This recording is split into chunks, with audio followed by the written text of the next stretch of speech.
Good morning, everyone. It's May 1st, a beautiful day, and we're starting our planning board meeting. The first item this morning is item 1A, adoption of resolutions. We have 5 this morning. The first 3, Commissioner Bartley and I cannot vote on, but all the commissioners can vote on 4 and 5. So the first one is Tevis Place Administrative Subdivision Plan. The second is Tevis Place Mixed Income Housing Community Plan. And the third is Tevis Place Forest Conservation Plan. Do I have a motion for approval of these 3 plans? Yeah, move to approve the 3 resolutions. Second. All in favor? Aye. Aye. All abstain. Commissioner Bartley and I abstain, so thank you. The 4th and 5th are Rickman Property Preliminary Plan and Rickman Property Forest Conservation, Final Forest Conservation Plan. Do I have a motion for approval? Yeah, move to approve the Rickman property plans. Second. All in favor? Aye. Aye. Aye, the ayes have it, 5-0. The next item is item 1C, preliminary matters, other preliminary matters, the corrected Chaberton Sugarloaf Forest Conservation Plan, F 2025-0220, MCPB number 25-009. Do I have a motion for approval? Yeah, move to approve the corrected conservation plan. Second. All in favor? Aye. Aye. Aye, you can vote on it. I abstain. Oh, okay, because they abstain on the actual vote, do they have to abstain on this?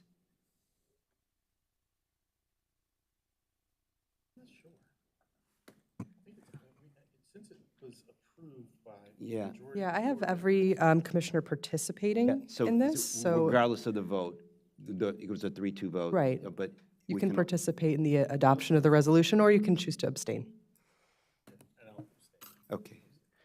Do I have a motion for approval? And you said, and so all in favor? Aye. Aye. Aye. All abstain? Aye. Aye. All right. Great, thank you. The adopted the corrected Chaberton Forest Conservation is approved. Right. Next is the roundtable discussion. This morning we have Director Mitty Figueredo presenting. Welcome. Good morning. Thank you, Chair, and happy spring. This opening slide is an image from the April 15 ribbon cutting of the new accessible viewing platform at Brookside Gardens that overlooks the Goody Gardens. It was made possible with a gift from a longtime Parks friend and supporter, Joan O'Rourke. She passed last year, and she's very much missed, but she leaves behind a beautiful legacy at Brookside Gardens. So I want to update you on the latest with our budget. We did go to the Planning, Housing, and Parks Committee, as well as the Public Safety Committee for the Park Police budget recently, and they made recommendations. So just to back up and remind the board, we had a pretty significant decrease in our recommended budget from what we had asked for and what the planning board had approved versus what the county executive sent over to the council. It was about $5.6 million less than what we had asked for and much less than what we needed in order to meet compensation and same services. Subsequent to that, the county executive did send over an amendment to the county council to at least fund what we need in order to meet our compensation marker, which is roughly about $1 million. That left a gap of about $2.1 million for the council to fill just to bring us to same services. So what the county, what the council's PHP committee voted on was to, of course, give us that roughly $2.1 million in additional funding to get us to same services. That was their recommendation. They recognized that we would have to make some pretty serious cuts otherwise to services that would directly affect park users and county residents. And then in addition, they also added to the reconciliation list for consideration by the full council a couple of our requested program enhancements.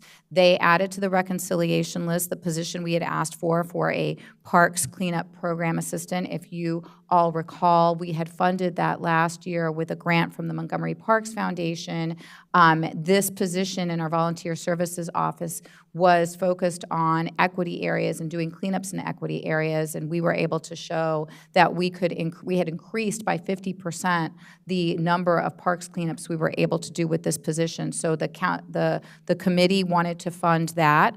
Also funding for our parks facelifts. We had asked for $200,000 in order to be able to do some of these low-cost but high-impact fixes in parks, and they added that $200,000 in two separate tranches to the reconciliation list, as well as a position we had asked for nature and outdoor programming for people 55 and over through our nature centers.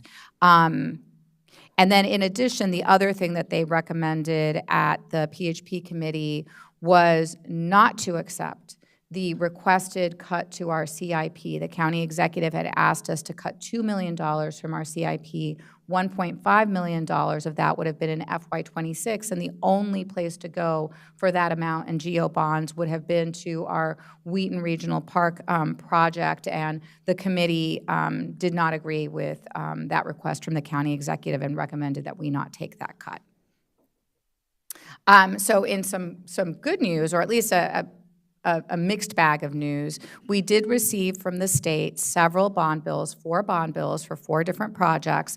Centerway Local Park, we received $500,000 for a skate park. We received $828,000 for New Hampshire Estates, and that's to fund improvements to that park after the Purple Line project comes through there, including some athletic field improvements. $400,000 toward renovating the playground at Dalewood. This is not currently a parkland or a park project in any way, but we had agreed to take over renovate and take over responsibility for this playground that is not ours, subject to receiving the necessary funding for a renovation of the playground before we do that. We have, I think at this point, received close to $700,000 total in a couple of different bond bills from the state toward that renovation. So we don't have everything we need, but we're getting pretty close. We also received $275,000 for renovating, I believe, a playground at Calverton, Galway. And then the big ticket item was also a $3 million state capital grant for the Wheaton Action Sports Park specifically. That really helps get us not all the way there, but much of the way there toward the funding that we need to implement the recommendations in the Wheaton Regional Park Master Plan.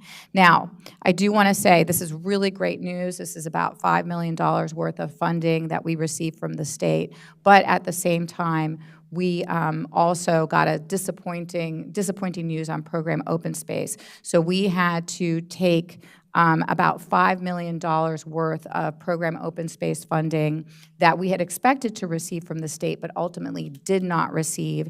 And because it's program open space funding, about half of that has to come roughly from our acquisitions in the CIP, and then the other half from park development projects. So we are going to see several $1 million worth of reductions in, for example, our park refreshers PDF, and that really affects our ability to implement projects that we have in our pipeline. So, you know, we were very happy to receive these funds, but in the end, it was different funding sources, but a little bit of a wash.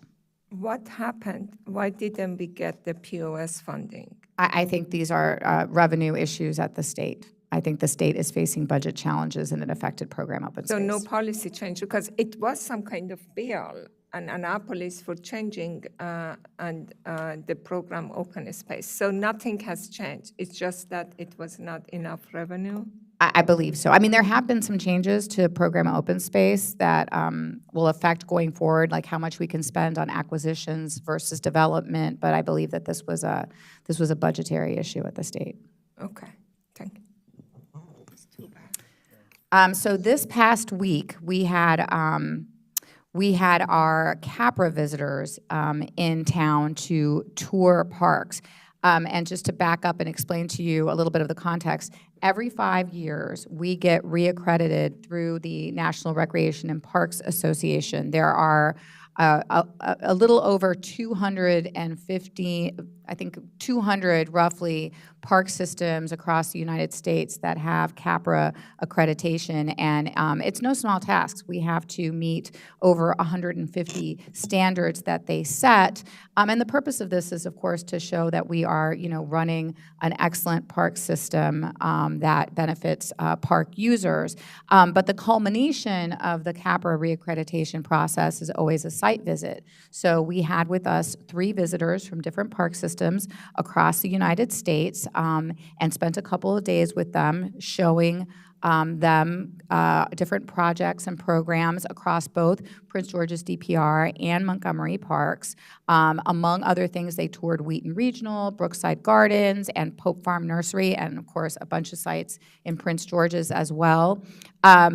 We don't have the final outcome yet, but it was very promising. We got a lot of really lovely and positive feedback from the visitors. And what was, I think, interesting for us to hear, and what I hope that park staff who might be listening to this report will take away from this, is that sometimes we lose a little perspective because we get stuck in sort of the day-to-day. What project is stalled or delayed? What funding didn't we get? What complaint are we dealing with? And we forget about all the positive work that we're doing and the positive impact we have in the community and how much people love and appreciate and need their parks.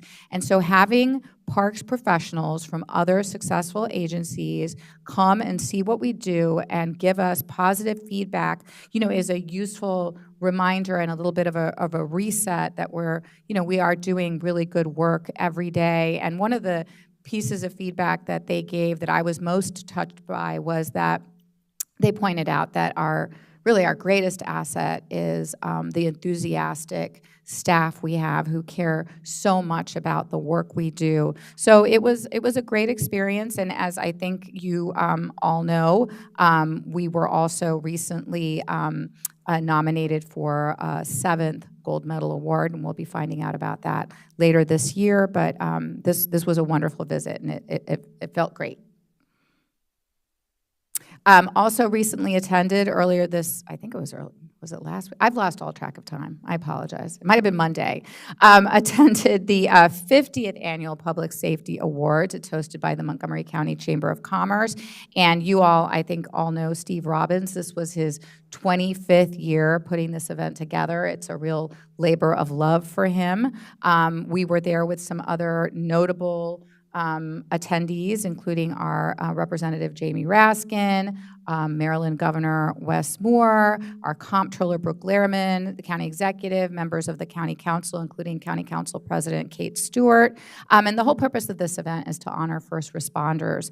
Our own Park Police Officer Alexandra Hulbig was was recognized for exceptional dedication to public service for the creation of the Domestic Animal Resource Operations Program called DARO. And the point of that program is to reduce the number of animal-related complaints in parks, and it was successful. The number of complaints in its first year went down by 19%. So congratulations to him and for taking the initiative to implement that program. So in this picture here on the left, you can see Andy Frank, who is very helpfully pointing to a new fish passage that is at an underpass of Piney Branch Road in Long Branch. This was a Purple Line mitigation project.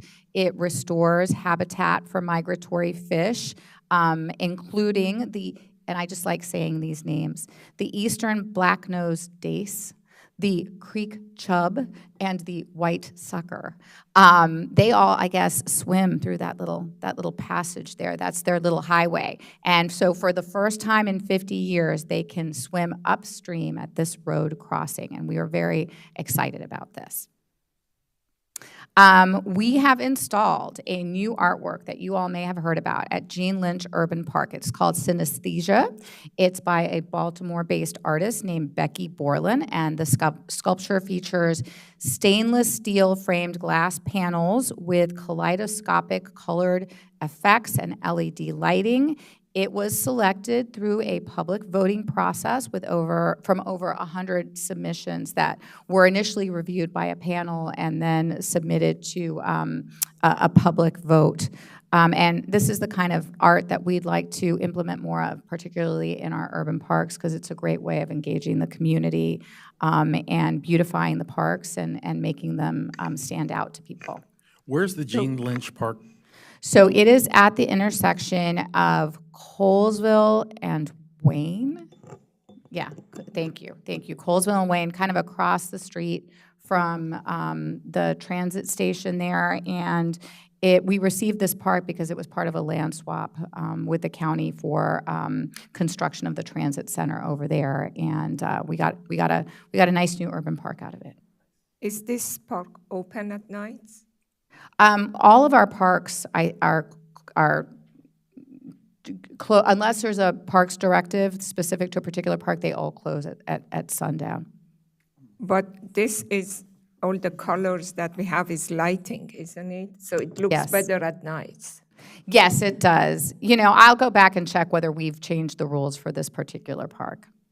Looks like that we have it on. It looks like that. It because- does look like Yeah, that. hopefully we Yes, can have Commissioner, it yes. on until at least. I agree. I agree. I don't think we're trying to run people out of the park who are enjoying it of a lovely evening.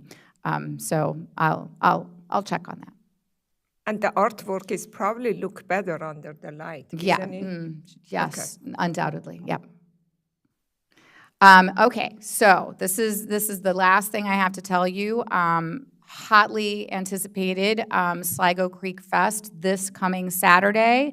It's 11 to 3. I'm hoping that we're going to have beautiful weather, unlike, if you recall, last year, which was the first year we did it, and it was rainy and chilly, and yet thousands of people came out to this event. They were really excited about it, and we've given you all shirts specific to Sligo Fest. So it transforms the Sligo Creek Open Parkway into a 1-mile street festival.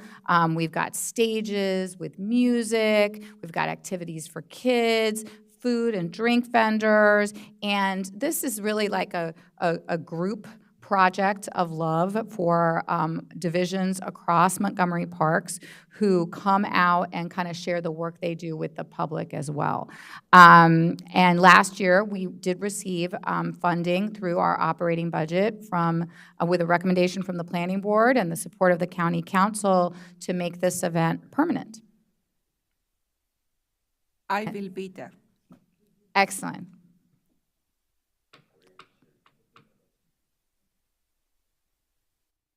And if you have any questions. Thank you for your update. Always great to learn about what you do. And I was able to attend a couple of these events. The dinner with the CAPRIP folks on Tuesday.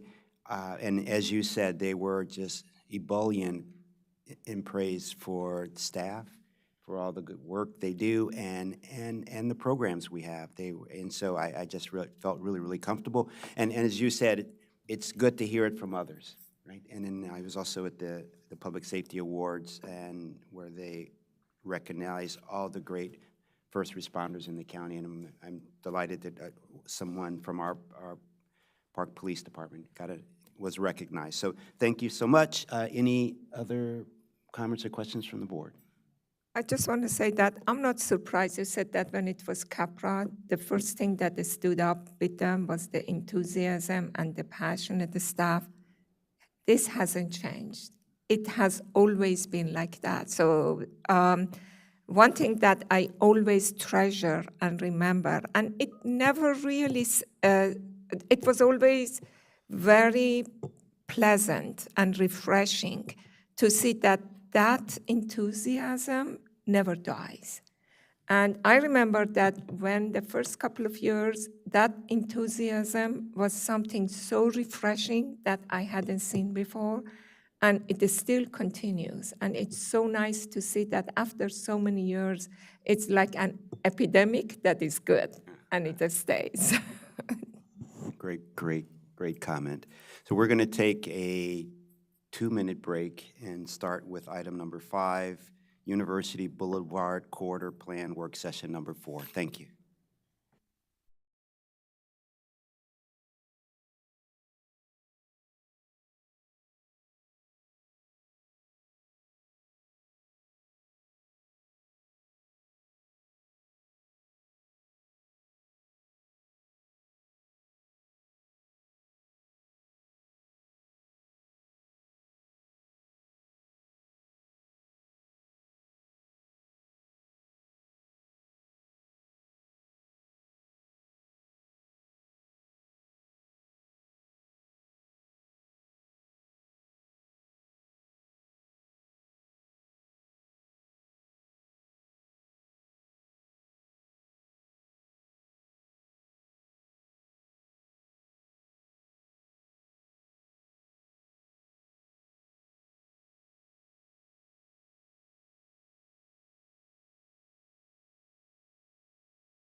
Good morning. We're on item number 5, University Boulevard Corridor Plan, work session number 4, where staff is recommending to discuss the plan with the board and provide guidance to staff. Before we get going, I'd like to just say a couple things. One is that the planning board and staff continue to receive feedback and comments from the community that reflect some misunderstanding of the intent of this corridor plan and what this plan can and cannot do. Before we get into specifics topics today, I'd like staff to take some time to review these areas of misunderstanding. So, Mr. Adrian Bala, please take it from here, and you can talk about what I just mentioned and also take us through today's work session. Thank you. Thank you, Chair. Good morning, Planning Board. Thanks, everyone, for being here. For the record, Zubin Adrianwala with Mid-County Planning. So, yeah, as the Chair pointed out, that there have been communications ongoing with the community even after the public hearing, but we have heard some concerns and misunderstandings about what the plan entails. So, for starters, we would like to kind of reiterate some of the outreach and engagement that has gone into making this plan possible to get it to where it is right now. We have had over 20 community meetings, 17 plus neighborhood events and festivals that we have attended, over 10,000 bilingual postcards and flyers that have gone out, 600 plus bilingual letters, 1,000 doors that we have knocked in partnership with some consultants, have conversations in 6 languages, 3 interviews that my colleague to my left, Luis Estrada, has done with the Spanish channels. We had an online questionnaire, interactive feedback map, a zoning recommendations map. And then since the public hearing that we had here, we have had approximately 20 individual meetings. And that number keeps changing because the last one was yesterday, so we may not have counted that one in here. But I think overall, we just wanted to reiterate that master plans are visionary documents designed to provide a framework for long-term growth. They offer meaningful guidance and serve as a critical tool for the community to engage in conversations around future growth, especially concerning land use, transportation, housing, and the environment. A key area of concern raised by the community, for which there are a few misunderstandings, is the idea of eminent domain. And we would like to take this opportunity to reiterate again that the plan has not and does not recommend eminent domain for any of the sites. We do deeply appreciate the thoughtful questions and occasionally firm requests that we have gotten from the community members throughout this process. Their constructive engagement has been invaluable, and we extend our sincere thanks to everyone who has made an effort to foster dialogue with us. Of course, the contributions of the board have played a significant role in enriching these discussions, and throughout the process, we have prioritized stakeholder and community engagement. So since the plan began in 2022, we have done what you see on your screen right now, and we want to continue engaging with the community in constructive dialogue. So again, and I think I mentioned this at a previous work session, but if you wish to arrange a meeting with the planner, go to our website, sign up for our newsletter. We are still continuing to communicate with the community to the best of our ability. So thank you. With that, I'll get started with this work session. So, but happy to pause if other planning board members have comment here. I just wanted to note that this is a truly impressive amount of outreach and no small effort at all. And I think that planning staff deserves a lot of thanks and credit for the amount of outreach that has gone into this process. So I know it's ongoing, but this is truly a huge lift. So thanks to everyone involved with it. Thank you, Commissioner. Likewise. Yeah. Sort of bureaucratic modesty aside, I'll take praise where I get it. A quick overview of the work session today. We will go over the background and context, discuss the draft plan, zoning and urban design, and explore recommended overlay zone, and analyze relevant testimony again and the responses. So Again, for the context, Thrive is our guiding document here, and indeed for decades now, the county has believed that growth should be effective and conservation is essential for the future. Scattered development is wasteful and unsustainable, and Thrive Montgomery 2050 continues in that tradition and recommends concentrating development in activity centers, promoting growth along major transportation routes, and optimizing infrastructure investments and land use. Additionally, it suggests creating communities that support walking, cycling, and transit, enhancing health, addressing climate change, and providing more diverse housing options.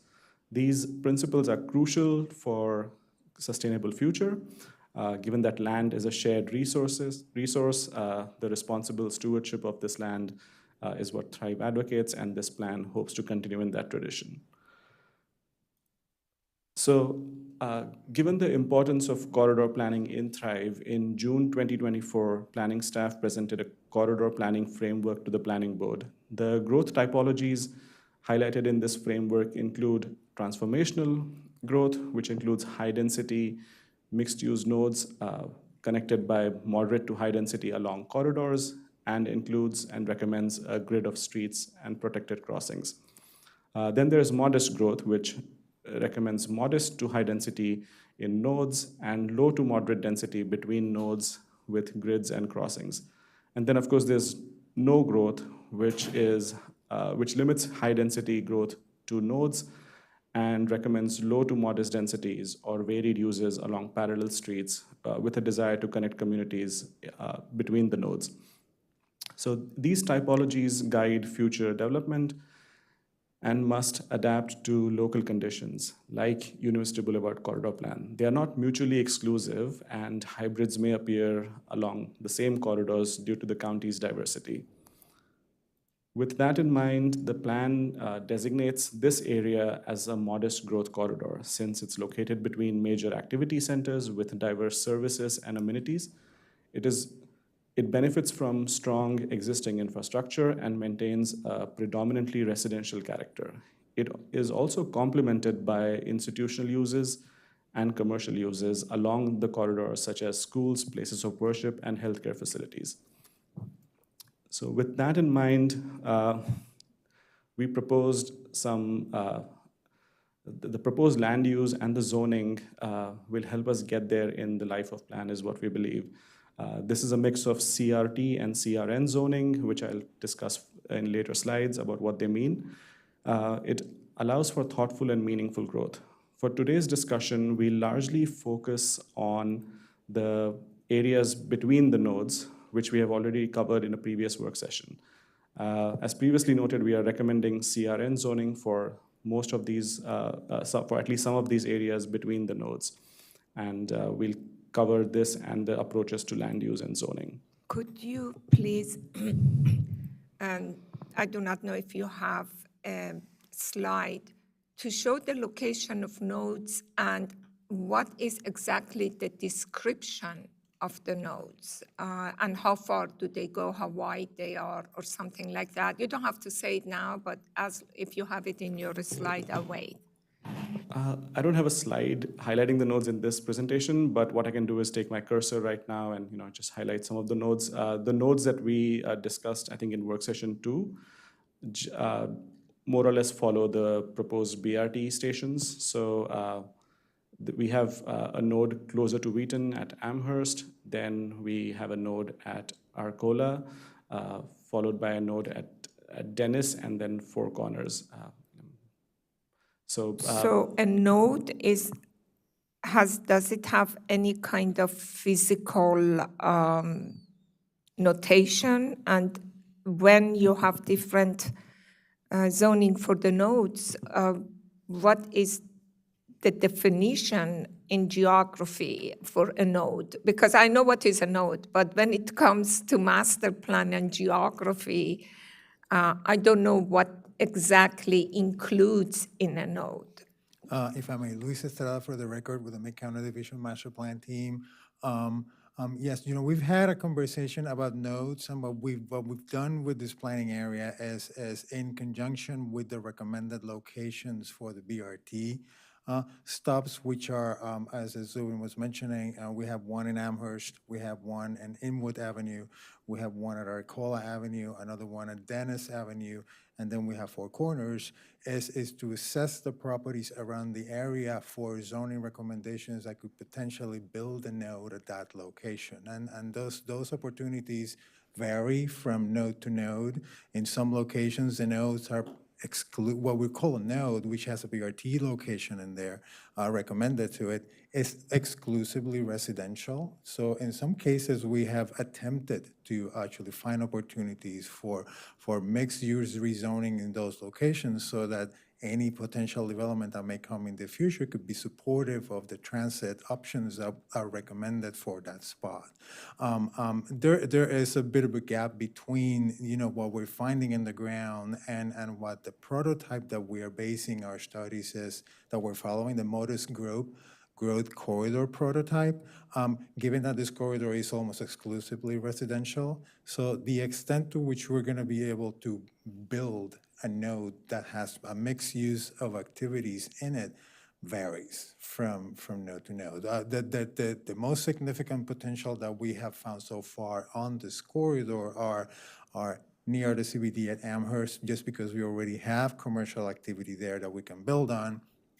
We do have, of course, Four Corners, which even though it's a commercial node today, there's limited amount for redevelopment, but there's enough activity there because of the combination of the crossing of University Boulevard and Colesville, which is a significant transit node. But the remaining nodes along the corridor are all primarily residential. In some cases, we have endeavored to introduce some commercial residential town zoning at those locations to promote some redevelopment in there. We'll see if we get it. Thank you. That is very helpful. I could imagine the nodes, but I didn't know the significance of them. And throughout the master plan, that when I was reading it, I saw that you keep referring to the nodes, and I said, okay, then I need to know more about it. That's what you mean by that. Thank you. Thank you. With that, I'll take us to the approach to land use and zoning. The plan's approach to land use and zoning focuses on creating moderate growth, as I previously mentioned. Key zoning recommendations include designating some areas along University Boulevard as commercial residential neighborhood zones, CRN zones. This supports compact multi-unit residential developments while maintaining the area's residential character. Additionally, the plan promotes transit-supportive growth near future bus rapid transit stations, ensuring sustainable and accessible developments between the key nodes. The draft plan's CRN zoning recommendation allows for a maximum height of 50 feet. This is a modest increase from the maximum height in adjacent single-family zone properties, which is 35 feet. So we think that it won't have a major impact on the neighborhood character. In service of this plan, we also conducted a market analysis with a consultant, Partners for Economic Solutions, PES, and they conducted a financial feasibility and market analysis which focused on residential growth and housing typologies like duplexes, townhouses, and small-scale condos. The findings largely suggested that duplexes with surface parking emerged as the most financially viable option without public subsidies under current or rather recent market conditions. Infill development or for sale townhouses or condos could thrive on smaller or vacant lots. And then one of the key recommendations was simplifying zoning rules, which the consultant mentioned as something that would foster meaningful housing diversity and development. Finally, enhancing bus rapid transit on University Boulevard offers mutual benefits when BRT is paired with increased housing options. So it's the BRT horse and the car and the housing cart and the housing cart and the BRT horse at some point. Of course, in our journey towards this, we have also heard extensive public testimony. So based on public testimony we received in March around the CRN zoning, here are some concerns we heard and what we think are cogent responses. So the concerns about neighborhood character Residents are concerned about the CRN zoning leading to structures that clash with the neighborhood's character. As I already mentioned, that the height we have recommended is representing only a modest increase. Additionally, CRN zoning adheres to compatibility standards in section 4.1.8 of the Montgomery County zoning ordinance. There were some concerns around limited parking and turnarounds, potentially worsening with this rezoning. Parking and access, again, are evaluated to comply with section 59.6.2 of the Montgomery County zoning ordinance, and adequate site access is a critical component of the same. Finally, with lot consolidation, there are fears of overdevelopment, particularly with larger multifamily complexes. For larger developments, again, the site plans are mandatory and allowing for public input and review during the entire process. We also heard some concerns around pedestrian safety, with concerns that mixed-use growth that is advocated for in the draft plan will lead to issues around pedestrian safety, but we want to address that the draft plan addresses safety concerns by reducing car dependency and improving pedestrian access. There are concerns about transition between zones, and again, the University Boulevard overlay zone, which we will briefly touch upon today, ensures smooth transitions and helps balance property benefits and community interests. And then the idea that there were concerns that whether the recommendations align with community goals. We think that the draft plan does align with residents' priorities by prioritizing safety and promoting equitable development while doing its best to maintain neighborhood character. Could you explain your response transition between zones, that how the University Boulevard overlay zone helps that, smoothing these transitions, I believe what you're saying. I'm just curious that how the overlay zone helps. Again, for the record, Luis Estrada, there's a combination of things in here. For the transitions between the rezoned areas and other areas that may remain on as detached single-family homes, we think that the provisions in the zoning ordinance today for neighborhood compatibility help us achieve that. Section, I'm trying to remember what the number of the section.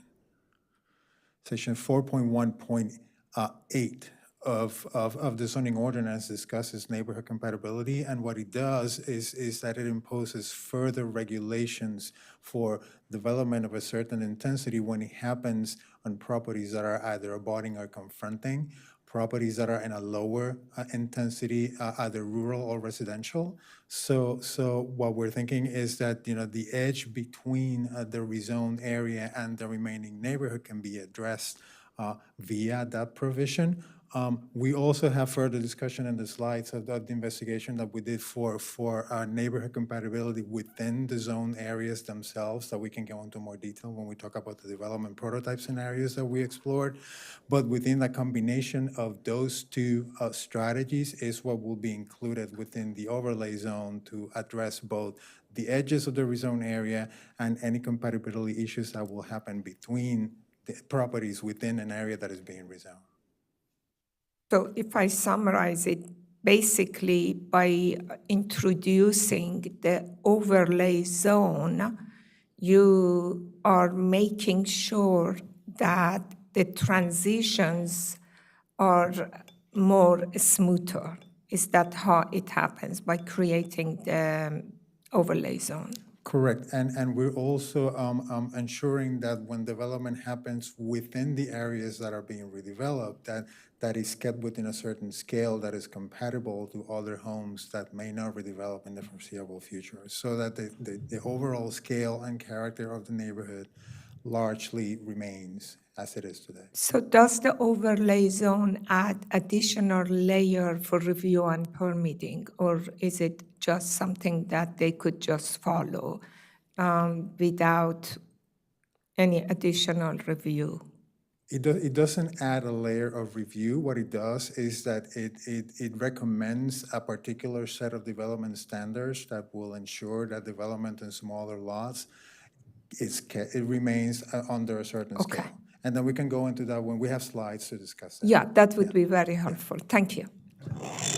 But you also are saying there are current laws that prevent that, from overcrowding or, there are current laws that provide for this transition, right? It's not just new laws, but there are current laws, correct? There are current laws that do that, correct. And I do actually think later in the presentation, we'll be able to walk through this with some images that I think will help in explaining it, because it does, but we did want to take this time to recognize the public testimony and summarize it at a high level, and then we'll definitely get into the details that you're inquiring about. Yeah, I just wanted to make sort of a similar comment that given the existing laws and the draft plan, we're taking not only a belt and suspenders approach, but a belt and suspenders, and then we're going to tie it on, and then we're going to wrap it up. Like, I'm beginning to see that this looks like way too much to me. We have a housing crisis, and nowhere in Thrive 2050 does it say neighborhood character takes precedence over the housing crisis. It doesn't even say neighborhood character in Thrive 2050. I want to make sure that we're addressing the fact that we need more houses and that we need to make it easier to build. That is my concern. That is my concern with the CRN and the CRT zones. I want the housing to come out of this, and I'm thinking that we need to prioritize what we've said we're going to prioritize, which is Thrive 2050, which does not address those issues. And we have plenty of things to protect neighborhood character and height limits and things like that. What we don't have is a lot of policies to expedite and create the housing that we need. And so I want to make sure that not only do we have existing laws that give us the belts and suspenders, let's limit the amount that we're making people do just to get the housing that we say that we need. We have Thrive, we have a general plan that tells us what we want our priorities are. Let's make sure we stick to those priorities, and not overdo with overlay zones and requirements and restrictions, things that are going to, and we know will, and have historically prevented the development of the housing that we need. And I want to say that I really appreciate what you're doing. Thrive 2050 includes keeping the existing communities intact.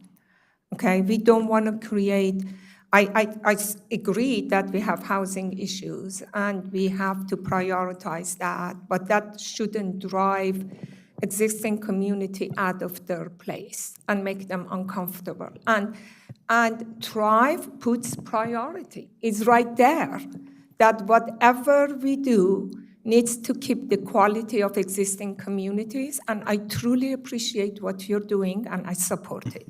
I'm So can I not sure just it say does say one that. thing? So let's finish, and we can see the whole big picture, if that's okay.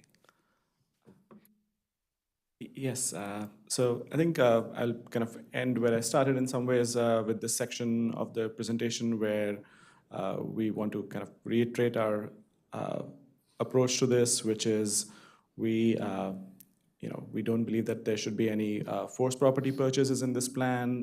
The plan does advocate for a phased approach, and plan supports, of course, multimodal transportation for accessibility and safety, and the 15-minute community concepts in the plan expands transportation options and not limits it. With that, I'm going to take us to a section which I don't think is needed for this planning board, because this is mostly for the community, but we have heard some planning 101 questions from the community, which we would like to take this as an opportunity to address. So zoning just regulates the use and development of land. Each zone specifies permitted uses, maximum size, the bulk of building, which is height and density, and then the minimum required front, side, and backyard setbacks, and then some other prerequisites to obtain permissions to build on the property. What zoning does not do is mandate any kind of development.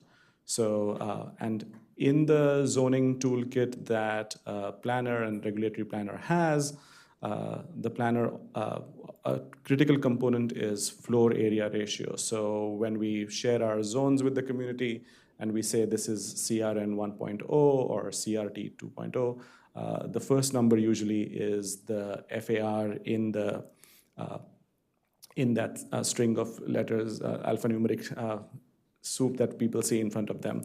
So floor area ratio is a key concept in zoning that determines how much building space can be constructed on a property. It is calculated by dividing the total building floor area by the size of the lot. Floor area ratio is therefore just gross floor area divided by the area of the lot. So for example, multiplying the floor area ratio with the lot area will give a future developer the maximum buildable square footage of that property. This calculation kind of defines the allowable development rights, essentially outlining the limits of what can be built on a specific piece of land. Of course, this is not the only thing, as we have pointed out, that goes into that calculation. There are height calculations, there are setback rules associated with zoning. There are sometimes permitted use restrictions. So the floor area ratio just begins to define the envelope within which development can take place. With that, I'll hand you over to Luis Estrada to walk us through some specific recommendations. Yes, again, Luis Estrada for the record.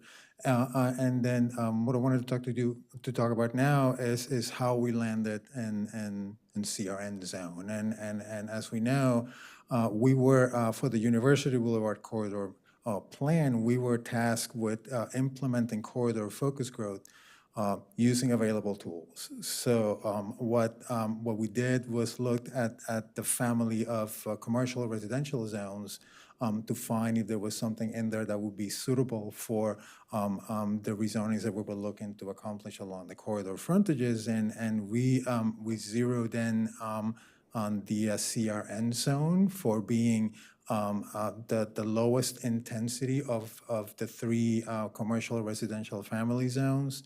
The CRN zone is intended for pedestrian scale, neighborhood serving, mixed-use centers, and transitional edges, which we thought was particularly appropriate for the work that we were looking to do along the frontages in University Boulevard. Also, it allows for retail tenant ground floor footprints that are limited to preserve the community scale, which was another of the goals that we were looking to accomplish with these rezonings. What we have done, it also offers a couple of other possibilities that we thought were interesting. It is intended as a traditional zone into residential zones with limited commercial. The other thing is that the zone does not have an optional method. So as such, it potentially offers a simpler regulatory path for redevelopment on smaller properties. I mean, of course, site plan will be reviewed if required, if needed by Section 73.4. There are certain properties, even as zones ZRN, that will require site plan review, but for smaller properties of limited development intensity and limited height, there is a potential that site plan review may not be required, and that we thought would be an incentive for redevelopment and adding additional units on smaller properties. It also includes the development standards for all the residential building types that we're looking to promote. It includes development standards for detached houses, for duplexes, for townhomes, and also for small apartment buildings.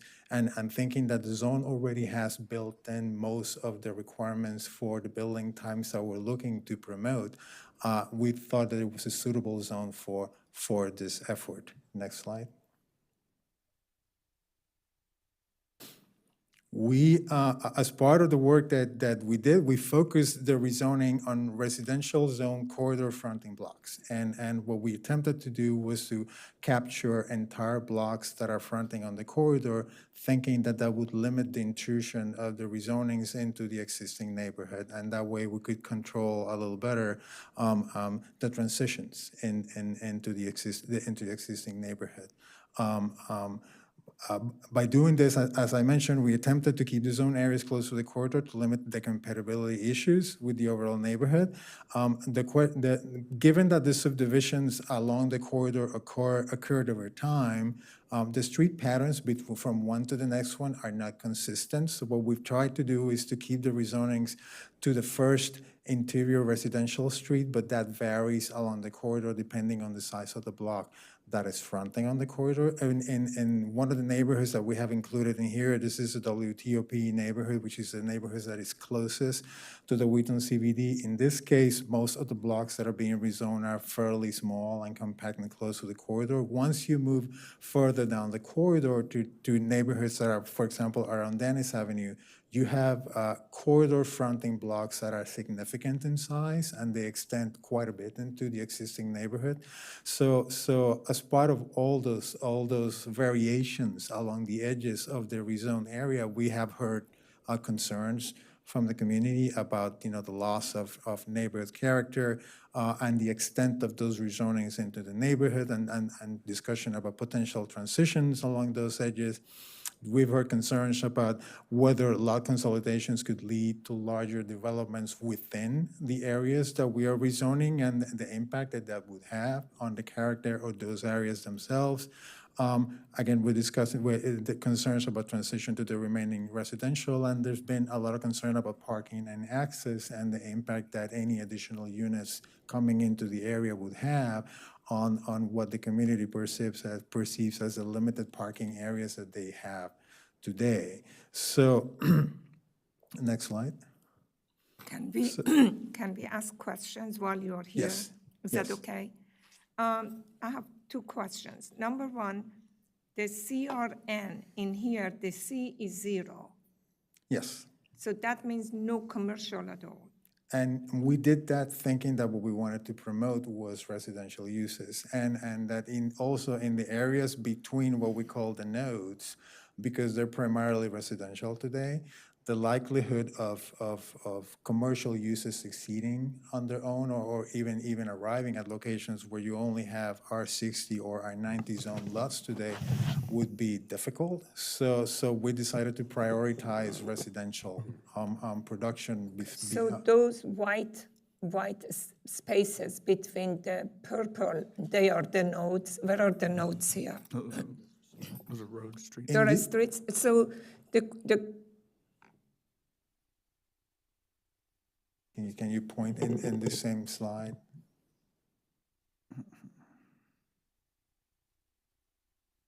We can go back to the slide that we were in. So the number 3 is the WTOP, you said. I'm just wondering that why 3 is extended. That was my next question, that why, if you go up the 3, yes. Number 8 is WT. Yeah, what is number 3 then? Is neighborhood, and you're extending that CR zone into the, not just abutting the corridor. It goes inside the community. If we're looking at the zoning map, what we see is number 3. Let me look at it again here. Number 3 is a community that is an existing townhouse community, and that is a former planned development unit zone. Because of the zoning ordinance conversion, the rewrite that we did in 2014, that zone is no longer available for us to use. So we were required to replace that zone with another zone that would accommodate the existing development. So we replaced that with the commercial residential neighborhood zone. I say that. And then in the CRN zone that the C is 0, is there any commercial that now this zoning make it invalidated? Is there any existing commercial property there? The bulk of the zone of the CRN properties that we rezone and we gave this 0 commercial, they're all exclusively residential. There are some properties along the corridor that may have in-home occupational uses, like a daycare facility or like And a I legal saw office. that you're still allowing that. And those will still be allowed. Those will still be allowed. Is there, that's actually brings up a question I wanted to ask for the CRN zone. Is there more flexibility under CRN for in-home businesses compared to R90? Because I think they're limited use for the most part in the R90 and R60 zones for like daycares and whatnot. I don't know that there's more flexibility. There are allowed under the zone. Is it similar to the major R zones? For the record, Jessica McVeary, we'll get here later in the presentation, but for the proposed overlay zone, we are recommending that we continue to allow the permitted, limited, and conditional uses that are permitted today in the R60 and R90 zones, despite having the commercial mapped at 0. Okay. And maintaining it. So, I mean, even with the commercial mapped at 0, those as limited and permitted uses would still be allowed within CRN. Okay. That's correct. All right. Through the overlay zone. And through the, okay. But, okay, that's actually the question I had. So if we zero out commercial, are we then zeroing out the limited and permitted uses under CRN, or are those still allowed without the overlay zone? Without the overlay zone, they would be allowed to continue per the provision of the zoning ordinance that allows non-conforming uses to continue. Current non-conforming uses, but no No new. no new would be allowed. That's actually, I have concern with that, with the CRN down the corridor of, you know, if an overlay zone can solve that, that's one thing, but I do think that we should be allowing the permitted and limited uses within there, even if it, you know, without zeroing out the C, the commercial use. And also, I do want to put down a marker again on the comment of neighborhood character. The neighborhood that we're talking about already has apartments and townhomes in it. That's part of the character of the community as well. When we're talking about neighborhood character, we can't exclude most of the neighborhood that we're talking about. We're talking about a townhome community that already exists bumped up here. We've got large apartment complexes within University Corridor. When we're discussing neighborhood character or addressing the loss thereof from community comments, we have to acknowledge that the character of this community is characterized by the existence of a mixture of housing types. That is the character. Single-family homes are not the sole character of this community. I do want to put a marker down on that while we're talking about this. Thank you for the comments, Carrie Sanders, for the record. I do think the term character can sometimes be confusing for folks, so we can look at that, and I appreciate that feedback. Page 70 of Thrive actually calls for us, as we do these corridor plans, to consider the context. So maybe context is actually a more helpful term. Yeah, I want to make sure that when we're talking about considering context and neighborhood character, the full character of the neighborhood is being considered, not Thank you. that it's backing up against certain people's houses. Understand. Yeah. So I think I fully take the point about the term character. I think, I mean, just for the folks listening at home, because I know we're covering a lot of material and it can sometimes feel like overwhelming because it's just a lot of information. But I did want to clarify that, so our guiding document for all of our plans is Thrive Montgomery 2050. Thrive does call for us to look at corridors and make sure those corridors have more housing. And so that is our very, very strong objective in this plan. It also calls for us to look at how we can think about the intensity of the development as it relates to the context of the area. So page 70 of the plan goes into that. It actually says the intensity of development along corridors should be aligned with the urban, suburban, and rural context of the surrounding area and calibrated to account for existing or planned transit and other transportation infrastructure. So that's definitely a guide for us. Yes, in this plan. absolutely. And so we'll continue as you go through the presentation and kind of hit on points where we've really looked to do that.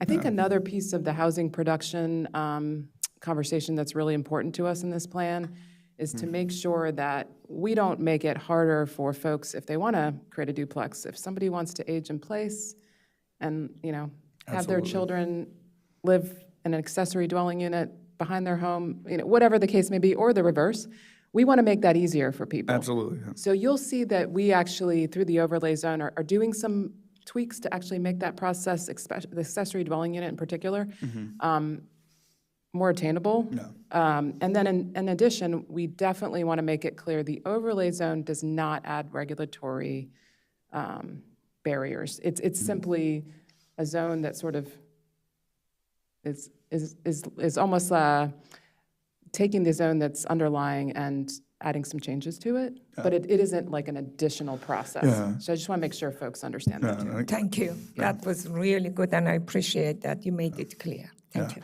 And I get that with the overlay zone too. I just also with the interaction between the CRN zones and the R zones, we have rules that govern that already. I don't necessarily, we want to make sure that we don't necessarily overburden the CRN zones to do what we want to do with their interaction with the Rs. We have rules for that. And the step downs and the requirements, those exist already. Let's not reinvent the wheel as we're going through is my major concern. Thank you. Yeah, I think we understand that. I think what's a little bit unique about this situation is we may have situations where we're talking about entire blocks, so we might have one property that does something and around it nothing happens. And so I think we're trying to look at that a bit through this process, but I agree that we don't want to make it onerous for property owners to age in place or do the things they need to do. But I think we're trying to also respond to the community feedback and at the same time honor the guidepost of our Thrive Montgomery 2050. So we're trying to balance quite a few things, but I think you'll see as we go through the presentation, we'll kind of walk through those things and the board will have the opportunity to tell us, hey, maybe adjust these things or make these changes. But I think I'll turn to Mr. Estrada to kind of continue to walk through his slides. I'll get off mine. Can I, just real quick before we move, and I do want to, and if this is something that we're about to cover, to your point, please just stop me and we'll get to it. But it would be helpful, I think, to understand, and I understand right now at the overlay zone, I think is primarily, it sounds like it's about the intent, where, the goals associated with the intent. I don't know if we have many of the actual details fleshed out. If we do, then look forward to hearing it. But it would be helpful to understand, to your two specific points, given that we're recommending CRN, CRT, in large part for the flexibility, the diversity of housing types, which we really need, along with the density associated with it, it would be helpful to know how the overlay zone it diverges from the base in terms of enhancing flexibility along those lines, and also associated with context and transitions, for example. How are we envisioning the overlay zone to be any different from what exists in current code as it relates to R60, R90 next to mixed use and the transitions that are already in code there? So I think those two things would be helpful, just whether it's conceptual right now or if we have details, it'd be helpful to hear that. Well, yeah, why don't you keep going, but at some point at the end or the next, what do you get with the overlay zone? The base zone, and then what does the overlay zone give you? So that would, I think that's one of the questions here. So if you can do it now, fine. If you can do it later, fine. But you see that that's a question up here, okay? We have the have next slides for several that. slides will go into a little bit more detail on the CRN zone, and then we'll get into some of the details on the overlay zone. As you might recall from the Life Sciences Center overlay zone, we'll share with you through this process sort of the high to medium level, and then we'll come back with the zoning text amendment with the actual full details of the overlay zone. But hopefully, through the remainder of the slides, we'll be able to address many of the questions. Correct. And to address some of the issues that have been raised, we wanted to sort of touch a little bit on the requirements that we already have within the existing zoning ordinance that help us with those transitions. And we have a couple of slides talking about section 4.1.8, which is already a regulation that we have, and that will help us with transitioning from the CRN areas that we're rezoning to the adjacent residential neighborhoods. Again, there has been concern about neighborhood compatibility and transitions within the rezone blocks and between rezone areas and the rest of the neighborhood. We've heard this from the community.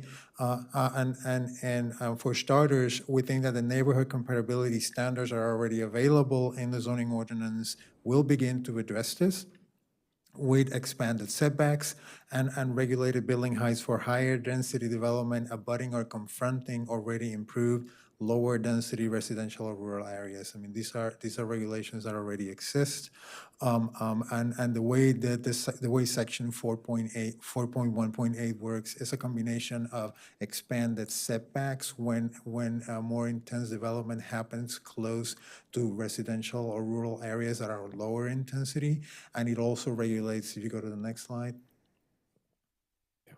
it also regulates, it adds additional restrictions to the height in close proximity to abutting or confronting properties. And there's different requirements of how those limitations are imposed based on the maximum height that is available on the adjacent lower intensity zone.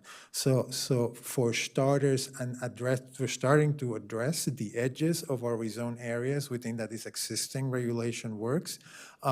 We've done additional work to explore the compatibility issues within rezone areas. If we can go to the next slide. Can I, just one quick note on current code, just to clarify for people who are listening now or listening later. So the way this currently works is that, and correct me, I'm just trying to sort of flesh it out. Right now, there's a requirement for CRN, I guess CRN specifically, structures to scale down in height at a 45-degree angle to the point where it abuts surrounding single-family structures, it is at the same height. Is that correct? That is correct. And it further limits how much height you can achieve under that 45-degree angle, depending on the extent of your development. And the starting point for that 45-degree angle is defined by this regulation as a specific distance from, as a specific setback from the adjacent or the confronting or abutting a lower intensity zone. Okay, got it. Thank you. And so this is current code that already has this requirement. Okay, thank you. Commissioner Could you Linden? explain the difference of these two pictures? I'm trying to figure out what's the difference, and I have a hard time to figure out. One is abutting and one is confronting. Confronting means it's across. Confronting means it's across, and abutting means that it's two properties that are right next to each other. I know, but both of them show that they're across, so I can't understand the difference between. I can understand. I agree. I hear your point. I can understand why they're confusing because they're shown from the same viewpoint, but one of them refers, the one on top refers to the side property line between properties, and the lower diagram refers to properties that are confronting, that are across the street from one another. So because they're positioned in the same angle, they look like the same diagram, but they're addressing different sides of the property.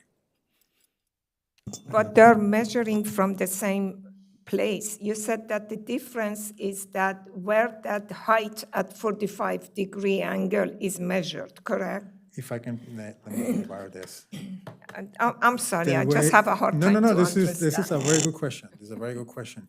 And this particular diagram, what we're talking about here, that space that we see in here is the space between adjacent property lines. So that means that with no road in between. When you're building high intensity or higher intensity development next to a lower intensity zone, then you would be required to add additional space. It means to expand your setbacks away from the already developed property on the other side. And the tapering that we're talking about will happen on the side of the property. And in this case, we're talking about a right-of-way that is separating the two properties, right? So this is a lower intensity zone. There's a right-of-way or a street that separates that property from the property that is being redeveloped when intense. So this would be on the front of the property as it confronts a property across the street that is on a lower intensity. So I hear your point. It's a really good point that they're both in the same angle and they're confusing, but they address two different sides of the property. It's just that the setback on the second one is less than the setback on the other one according to the section in the zoning, because it's abutting, the other one is confronting. In the abutting condition, the setback would be greater than it would be on the confronting. When you said that CRN zone requires the setback to be 1.5 times, that 1.5 times doesn't come into account when you calculate the height where the 45 degrees come?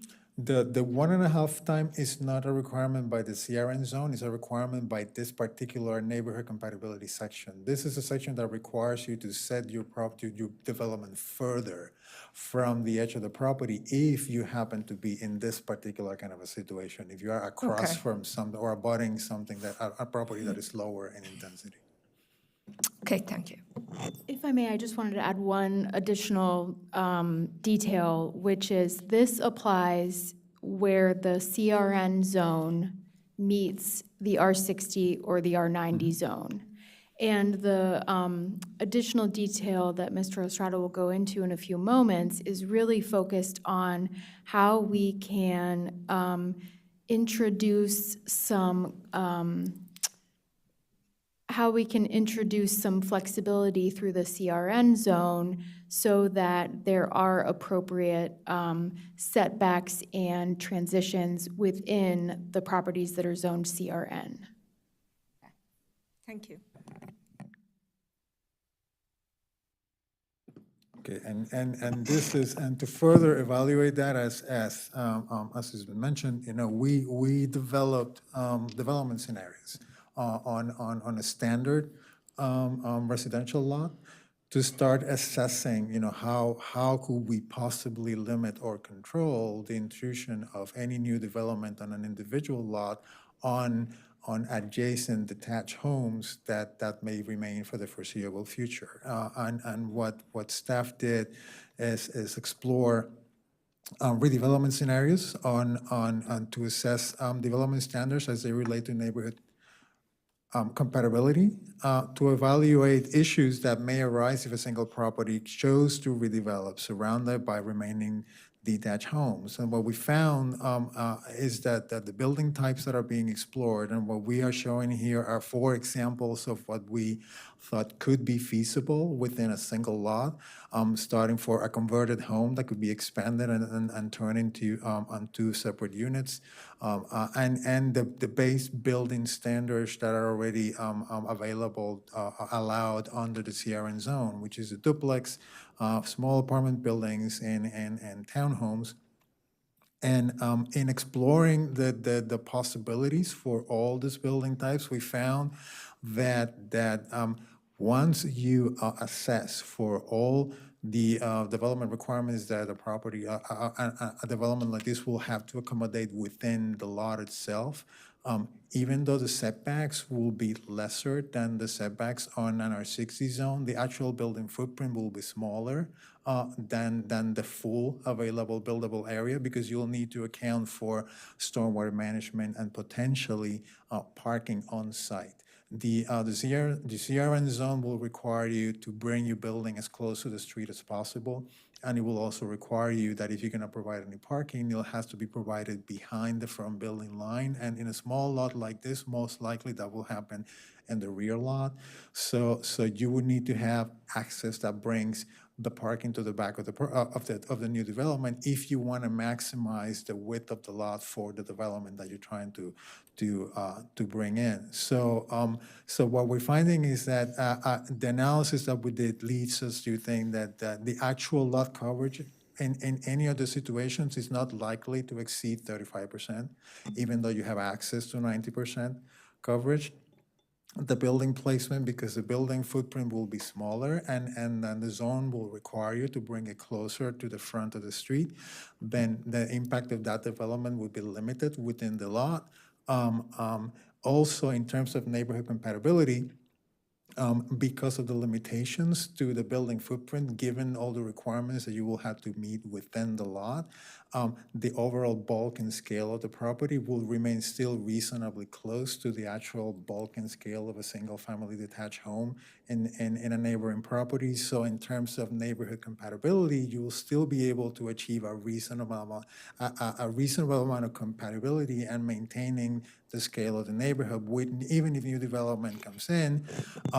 And then regarding parking and access, what we have been discussing is the notion that we should limit the number of access points to one per lot when we're doing development in a single lot. In this case, in the duplex option, we actually had shown 2 access points, thinking that particularly the individual units may want to have their own parking, but there is the potential for saying that even in that development, even in that type of development, we could have a single entry point with parking behind the building so that we can limit the access points from the main road and the corridors. So the thought was that in order to ensure that development on a single standard lot would remain at this scale, or at least to compel that it achieves this, if you go to the next slide, what we are recommending is to use for any development of multi-unit, any multi-unit development within a single lot, that they use the development standards for the duplex building type, because those setbacks are the closest to the single-family home development that we have within the types that we have available within the zone, and that will ensure that building footprints and overall bulk of development on smaller lots, particularly on developments on single or double lots, which is where we're recommending this for, will maintain a certain level of scale in relation to the rest of the neighborhood. By using this, the lot coverage will be controlled by doing this, and the other thing we're recommending is that once development goes into properties that are larger than 2 lots, then they should use the development standards that are already built into the zone and without modification. But we're recommending this for anything that is a single and a double lot.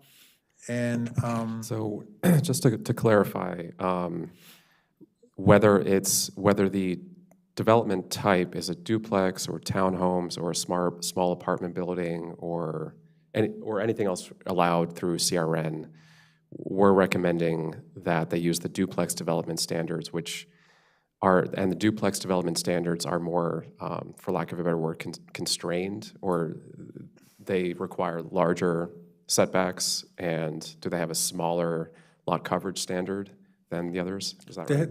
They have smaller setbacks, but they allow for better compatibility with adjacent single-family homes because they're closer in dimension to that.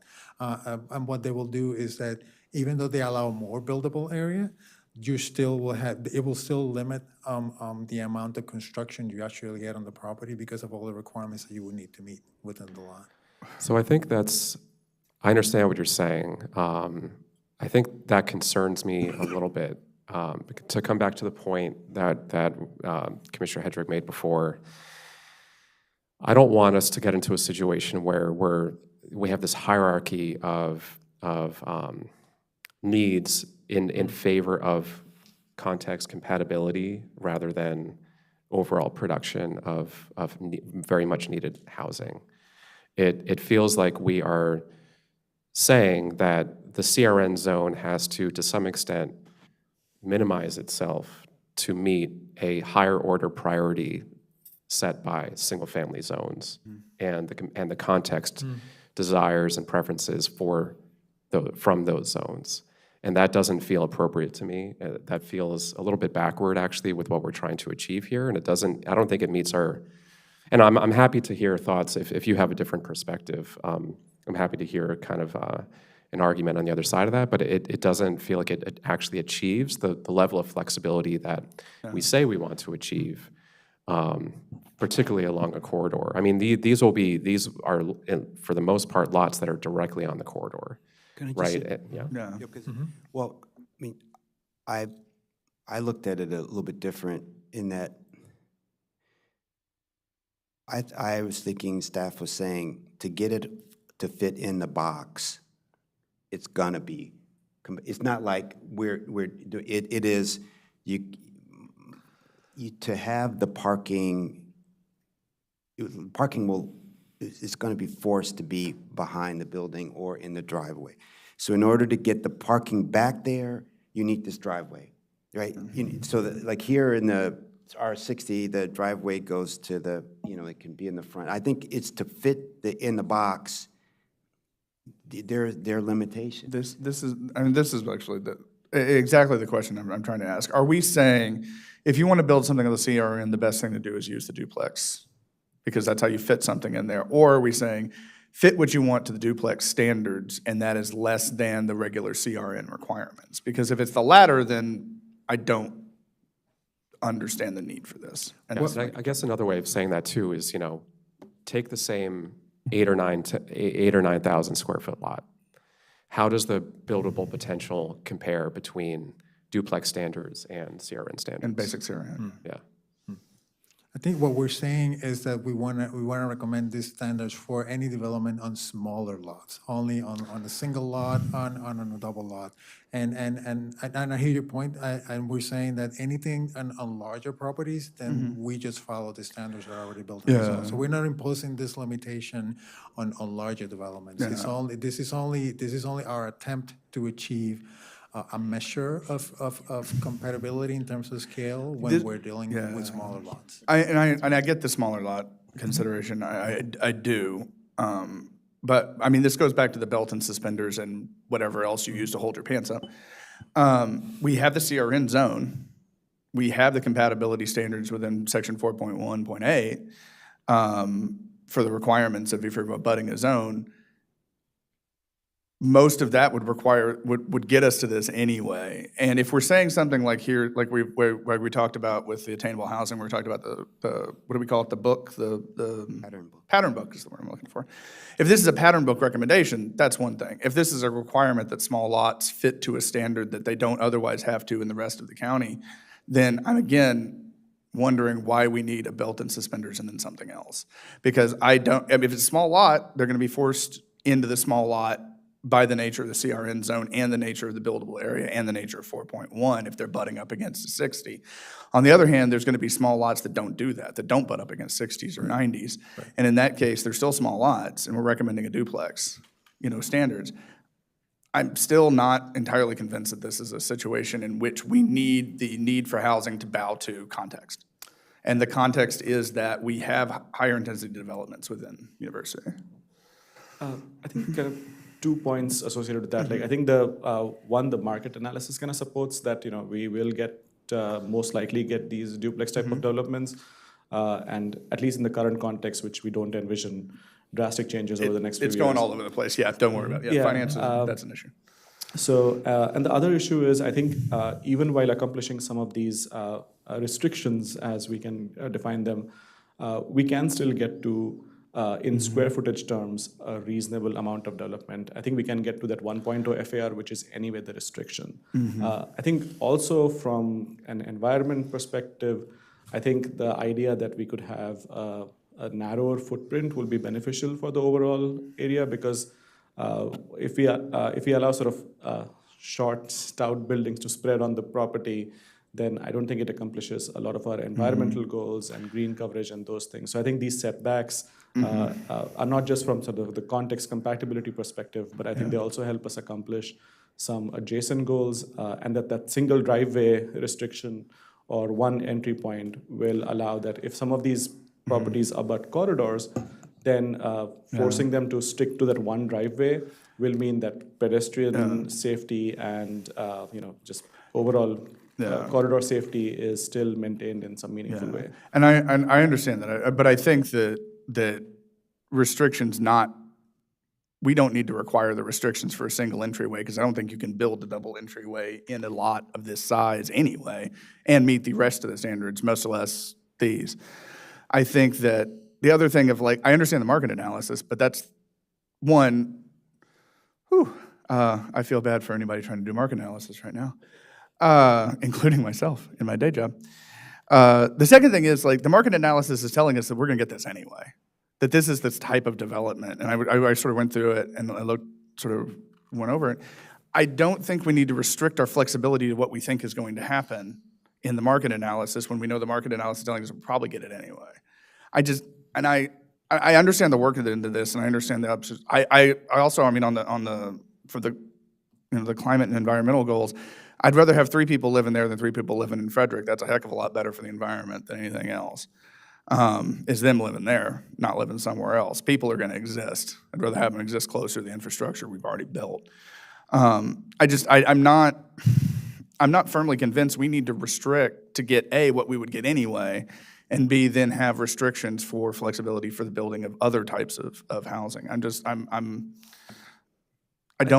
We have a CRN zone, we have a compatibility standard. What more why do we need, or why do we feel as if we need more? And I can address that a little bit. And I think the challenge with the CRN zone in this particular context is we are kind of retrofitting the CRN zone to a place where it wasn't necessarily designed for.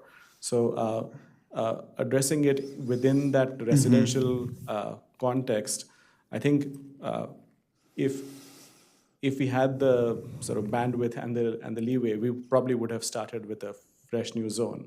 Yeah. But we have a zoning code that we are kind of trying to retrofit to this. I think what you see on the screen is the staff's kind of best attempt at extracting a luxury that we not necessarily didn't have. So it's a great, I know, and it's an attempt to, I think, satisfy all priorities equally, and it's a good job of doing that. I'm saying that I think that the priority of flexibility in housing may need to take precedence over attempting to have yet another set of restrictions to match for neighborhood context. So one of the things. And how- I'll let Yeah. So how can we, you hear the comments, can we just keep moving? And then you can think back through as like at the end or whatever, or the next, it's just saying, do you need these requirements and to still make this work? Or is it also to meet the green requirements and all this other stuff you're gonna,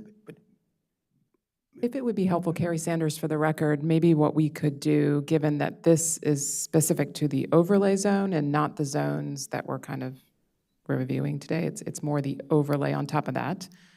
Maybe when we come back for we have a separate process for overlay zones. We have to have a public hearing regarding that overlay zone. We have to have a discussion with you all. So given the feedback that we're receiving now, I'm wondering if we could demonstrate to you a little bit more as to the rationale for why we are recommending this type of configuration. I do think we have some strong reasoning, but it might be helpful for us to kind of show you different scenarios. For example, if someone doesn't have the duplex standards, what that results in to a neighboring property that's R60 currently, so to a single-family detached, what that results, what that looks like in a neighboring property. I think that would be helpful to see that.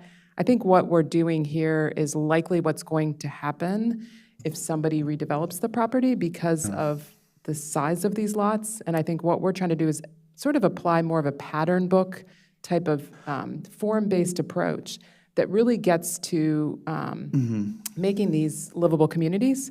And so I think we can kind of walk that through with perhaps a follow-up session to sort of show you different examples, because I think seeing those examples might help better visualize the differences between what we're recommending and what would, basically a non-pattern book approach. We can kind of show you the two different ways. That's a great idea, because maybe we're not looking at it correctly here. And so you hear the comments and then come back and.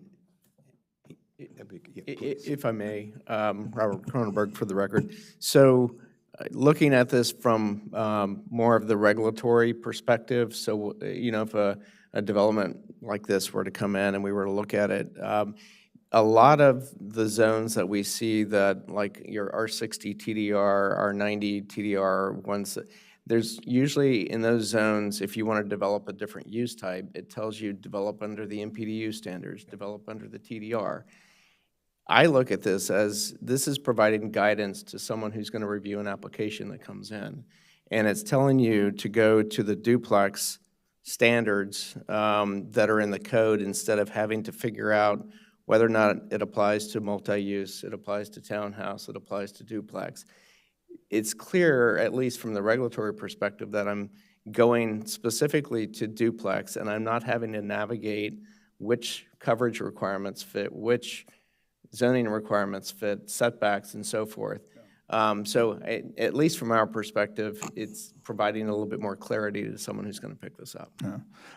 From the regulatory perspective, I absolutely understand that, to make that as easy as possible to do it. I like the idea of the pattern book approach. The restriction on anything else that's capable of being within that area is what I'm concerned with. I And- just want to tell you, I support you. I think that this is more predictable, and it's a master plan that is not far from reality. And at the same time, it's more practical, and it helps to happen faster. So I support you. Yeah, so, yeah, all great. Come back to us with, the pros and cons and why this, and we'll just go. This is it's good to have this discussion. We're just, so why don't we do that, okay?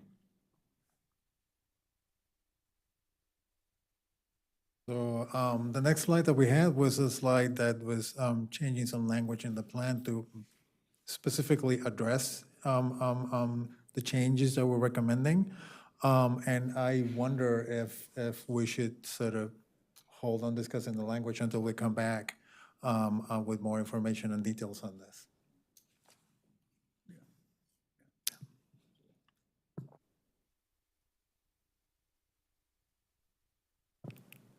I think since we have had a lot of conversation about the overlay zone, again, kind of for the benefit of the community rather than this group, I'm going to go over quickly what an overlay zone does.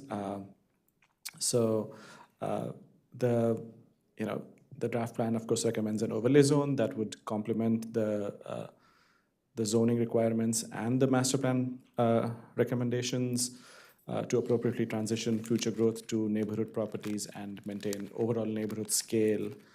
The University Boulevard overlay zone is envisioned as a new overlay zone that would apply to properties recommended for the commercial residential zones in the University Boulevard corridor plan. While the commercial residential zones allow a variety of residential building types, the overlay zone we think is needed to adjust permitted land use and development standards to ensure that new growth is compatible with the surrounding neighborhood.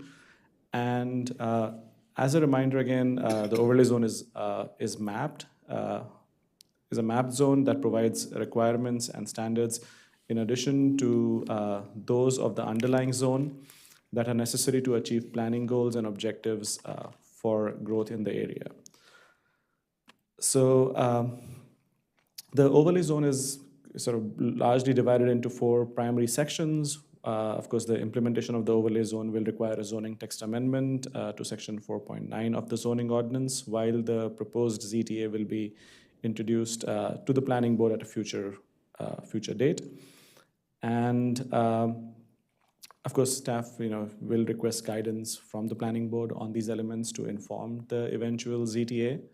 So the 4 kind of pieces of the overlay zone, of course, are purpose, applicability, land use, and development standards. And I'll briefly touch on each of these. So the purpose of the University Boulevard overlay zone is to increase diversity and supply of housing in a compact, transit-oriented form of growth that maintains the neighborhood standards and scale, supports bus rapid transit on University Boulevard and Colesville, and creates complete communities that improve safety for all. As for the applicability, the provisions of the University Boulevard overlay zone will apply primarily to properties recommended for commercial residential zones in the University Boulevard corridor plan. These properties here are shown in dark purple, light purple, and pink on the figures. Finally, with land uses, the draft plan's CRN zoning recommendations will allow for a variety of residential building types and generally prohibit commercial development. However, the University Boulevard overlay zone seeks to refine the permitted, limited, and conditional uses to ensure that land uses are tailored to the context of the existing plan. Specifically, the University Boulevard overlay zone recommends permitting the attached and detached accessory dwelling units, which are currently not permitted in the commercial residential zones. Also, while draft plan's CRN zoning recommendations will prohibit commercial development, University Boulevard overlay zone recommends allowing uses that are currently permitted or governed by conditional use process in the residential zones today, such as home-based occupations and small family daycares to maintain the neighborhood serving uses. The University Boulevard overlay zone will also recommend prohibiting vehicle-related uses such as drive-through establishment, manufacturing and production, and self-storage, except as protected by zoning ordinance section 7.7.2, non-conforming uses. Finally, when it comes to the development standards, the University Boulevard Overlay Zone also recommends to include standards for new compact development types to maintain neighborhood character and scale. Specifically, the overlay zone is recommended to include the following development standards in properties with an underlying CRN zoning, as discussed by Luis earlier. Setbacks for conversions or new developments on 1 or 2 lots shall be consistent with the CRN duplex development type. And again, of course, we'll revisit this conversation at a future date. Site coverage, we think, should be restricted, should be about 35% of the conversions or new development on 1 or 2 lots for duplex, townhouse, and apartment buildings, similar to the lot coverage for requirements for R60 residential detached zones.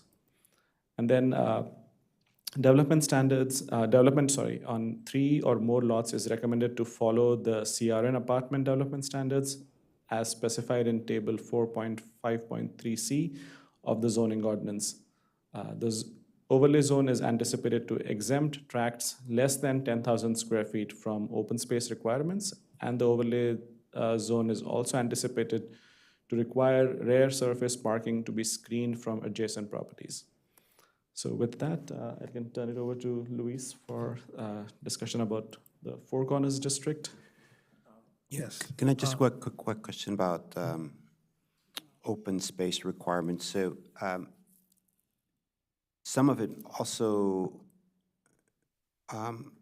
would stormwater management be considered open space? Or what's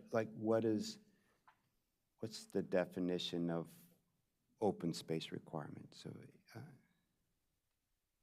So typically, stormwater management is not considered open space. Just to kind of give a little bit of factual information around the CRN zone, because I think that might be helpful at this time. So typically with the CRN zone, you are looking at pedestrian scale neighborhood serving areas and transitional edges. The CRN zone, essentially, if you disturb 5,000 square feet of land on a CRN zone property, and once again, we're talking about properties that are usually between 6,000 and 9,000. But if you disturb 5,000 square feet, you're likely going to trigger a sediment control plan and a forest conservation plan. So then you're going to be looking at things like planting new trees, which is definitely an objective of this plan. Stormwater management concept plans are triggered with a site plan or a preliminary plan. So if you have 10,000 square feet of development, that's going to send you into likely a site plan or a preliminary plan. So then you're going to, have those things looked at as well.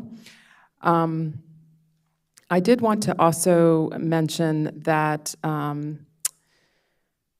with CRN, we do see standard method development. So we're not going to see optional method development with a CRN zone.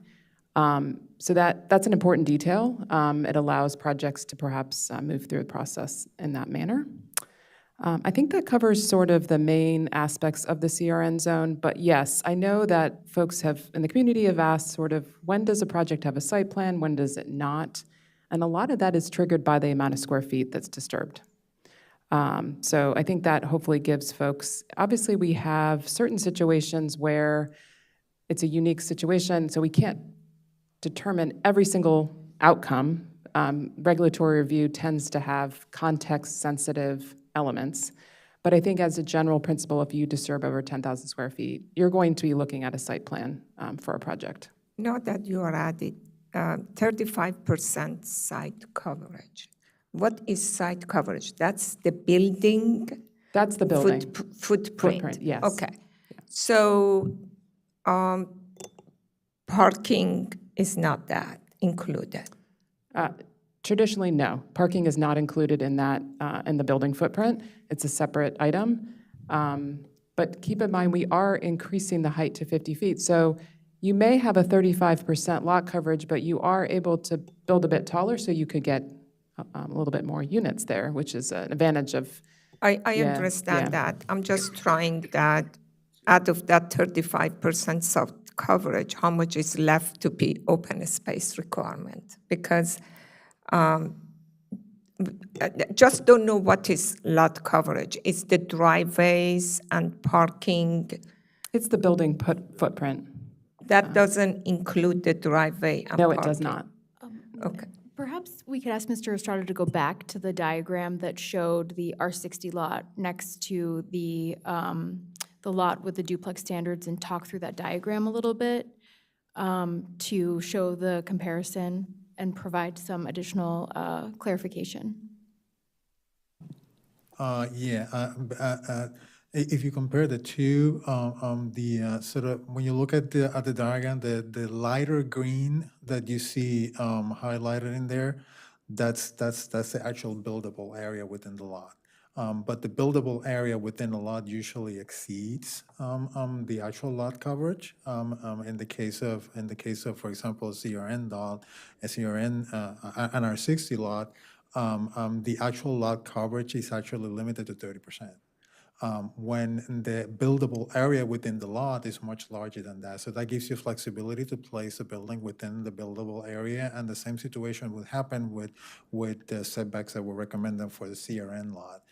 We are anticipating that given all the requirements that would need to be met on the site, the effective building coverage for a development like this would not exceed 35%, which will leave you room on the lot for doing other things. Well, this looks to me on the CRN.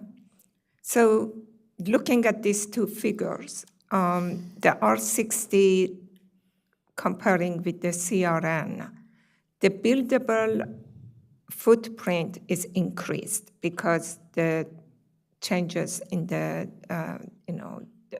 setbacks that we have there.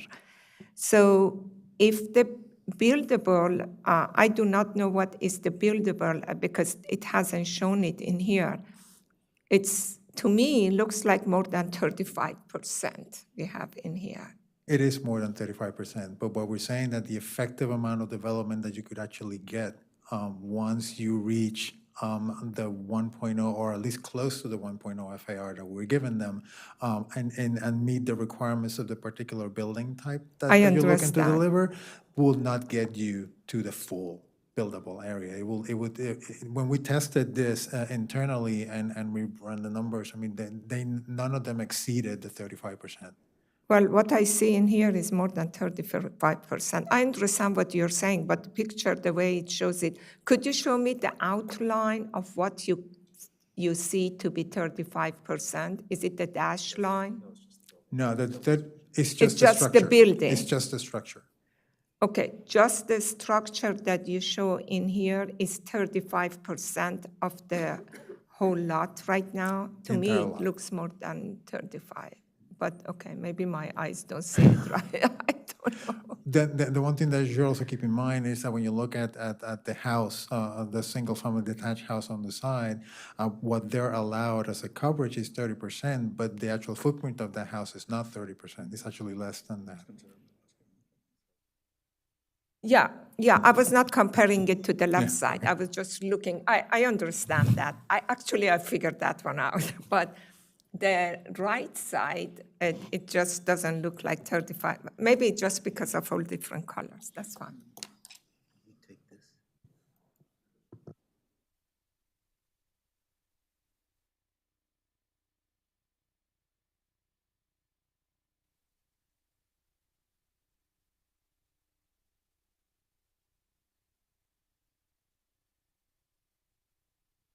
Okay, please continue. All right, and then the last thing that we're covering is when we had the work session where we discussed the notes, we had conversations with the board about revisiting and making some adjustments to the zoning recommendations on the Four Corners.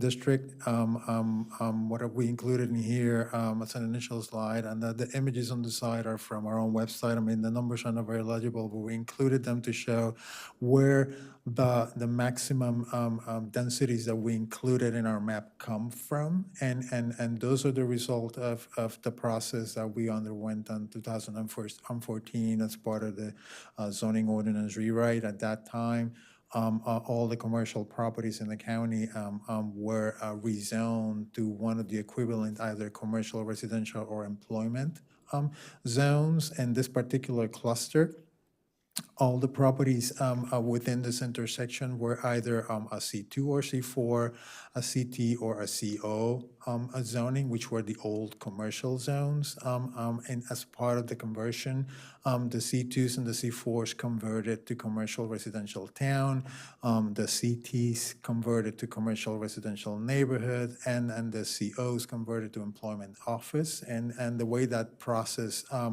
occurred is that they assigned to the new zone the theoretical maximum available density for the original commercial zone, and that's where the numbers come from. The more intense of the commercial zones was the C2, and that's why you have some 2.5 FARs in the center of the area, and the next level of intensity was the C4s, and those are the ones where you see mapped in general as 2.25s or 2.0s.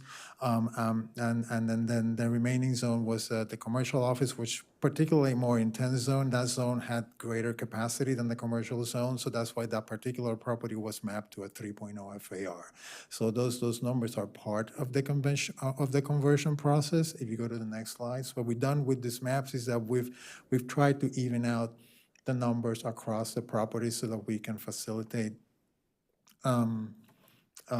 consolidation and redevelopment. And what we have is that the cluster, the whole intersection is broken into 4 separate neighborhoods. So we have one map for each one of the quadrants of the neighborhood, and we have highlighted in here the revisions that we're recommending for the zone and some of the properties to make them more consistent. And what we've done is that we have increased we have equaled the maximum densities to 2.25 in all of them. We have the formula for commercial and residential. We have equaled them to 1.5 and 1.5, and we have increased the height, the available height, to 75 in all of them, thinking that that would facilitate consolidation if that were to happen. About the number 2 and number 3, so the ones that we're recommending changes to sort of even to make them consistent with each other, is there a reason why we wouldn't want to consider, so it looks like, just to focus on 2, for example, we brought down the R level to the C level of 1.5, and then we trued it up with number 3 as well for a little bit more height for both of them, and a little bit more total FAR as well. Is there a reason we wouldn't want to consider just pushing up both the C and the R closer to the maximum FAR to provide a little bit more flexibility, considering that we're looking at Four Corners here specifically? This has current BRT right there, and we'll have future BRT. Is there a reason why we wouldn't want to just consider a little bit more for both C and R? That's a good point. I mean, I think that what we could possibly entertain increasing the R value since we're prioritizing residential development along the corridor.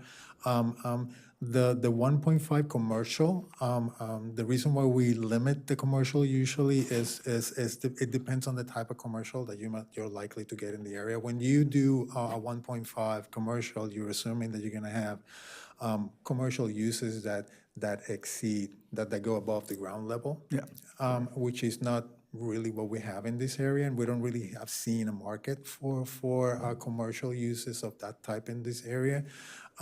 We're doing a 1.5, and that does give you a lot more than you're likely to get if you're just looking for ground floor retail uses. But we can look at the potential for more if we think it's appropriate. According to our market analysis, we don't see upper level commercial uses in this area. So we thought that that number was a good number to work with, even though it gives us more than what we're likely to get. Yeah, okay.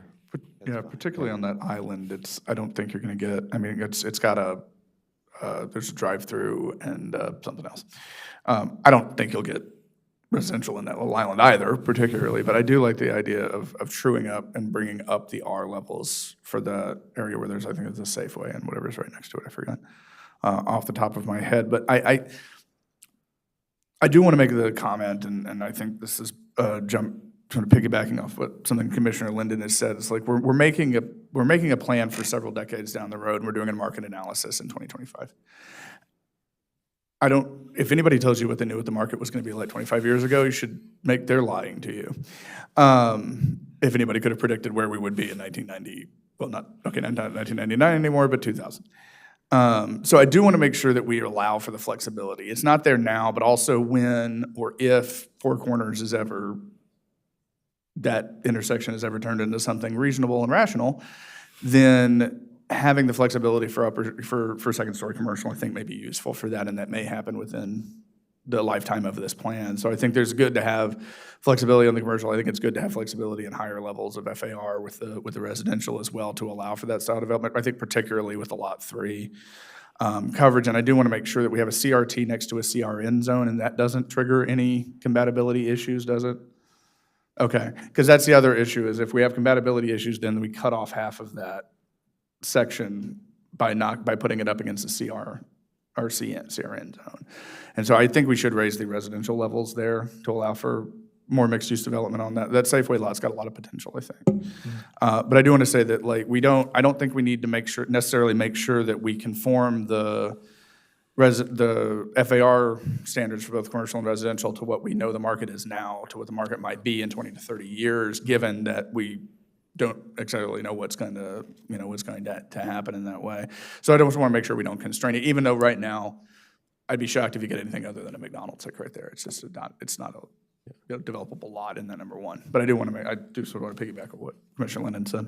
Yeah, I just to reverse piggyback off of that just for a second. We're just going to stack it like turtles, man. It's cool. I was, in instances where there's very little downside to doing things like was just described, raising the sea level, even if we don't think it's going to be met today.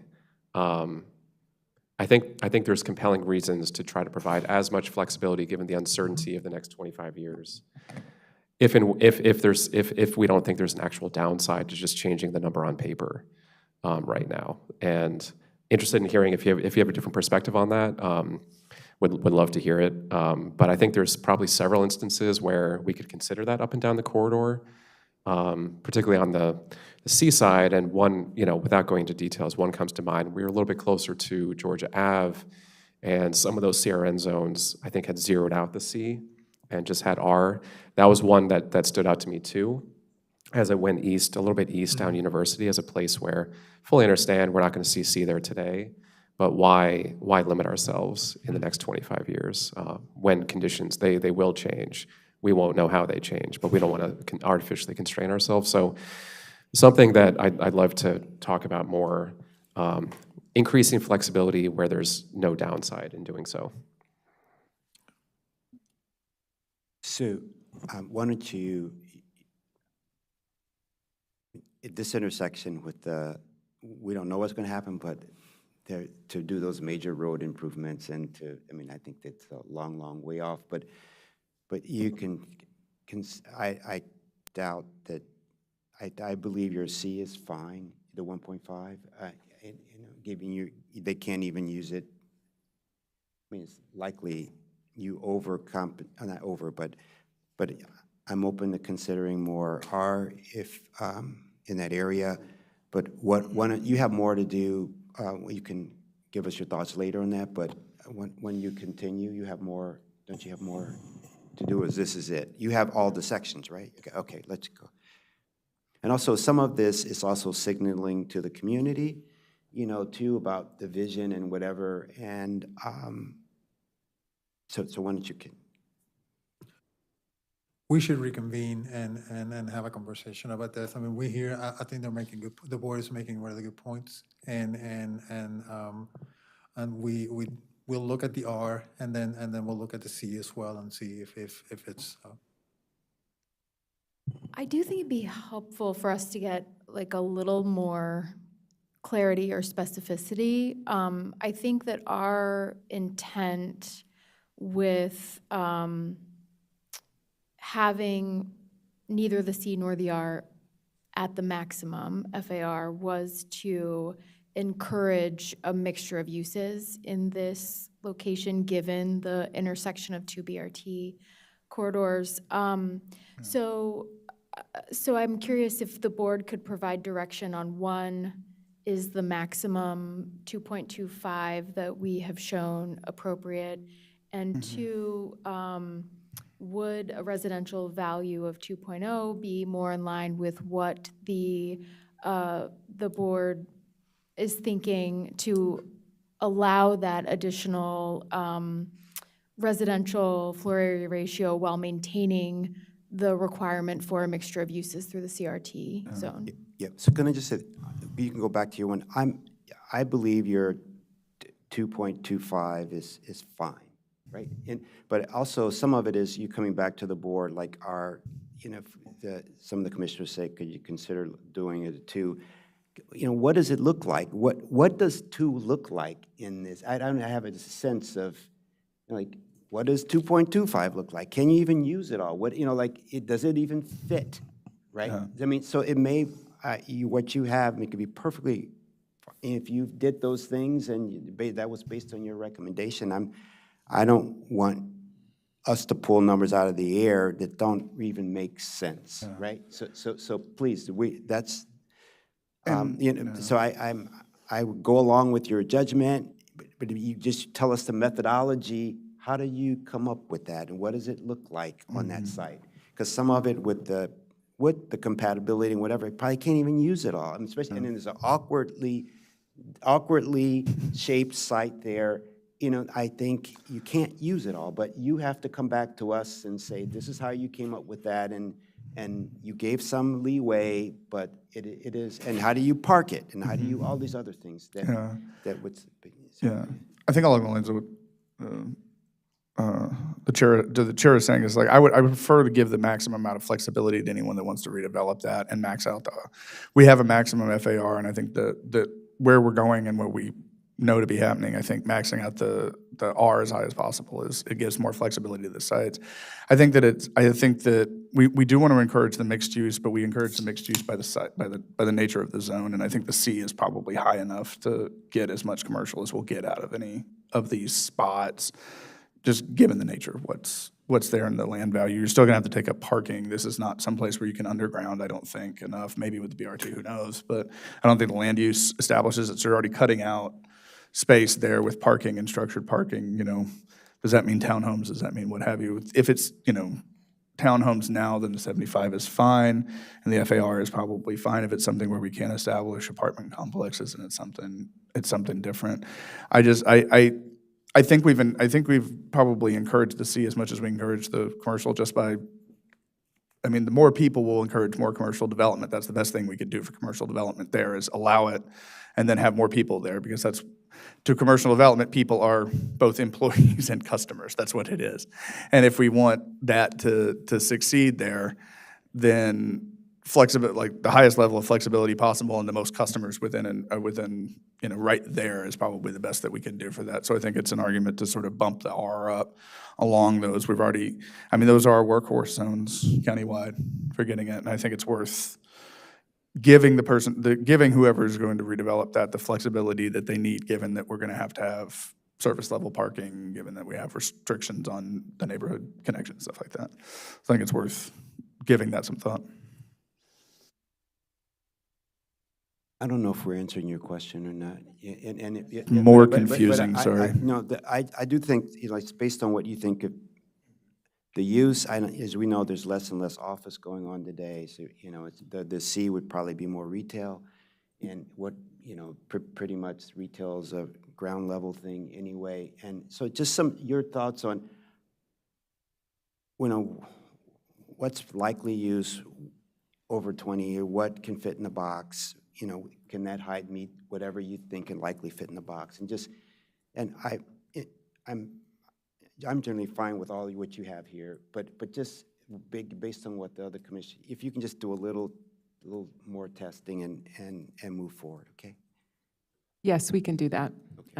If it's helpful, maybe we could do it with, not with every single Not with- yeah, location, no. but pick one location and kind of walk through some different Yeah, scenarios. That's right. Okay.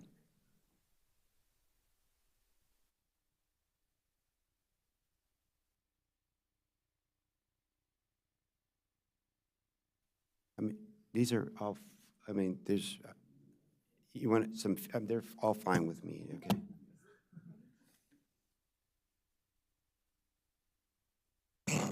Everyone's I guess getting we're close to hungry. the end, and just next steps. I think we'll come back to you on May 15th with a discussion work session on housing, community facilities, and schools as associated with the testimony received.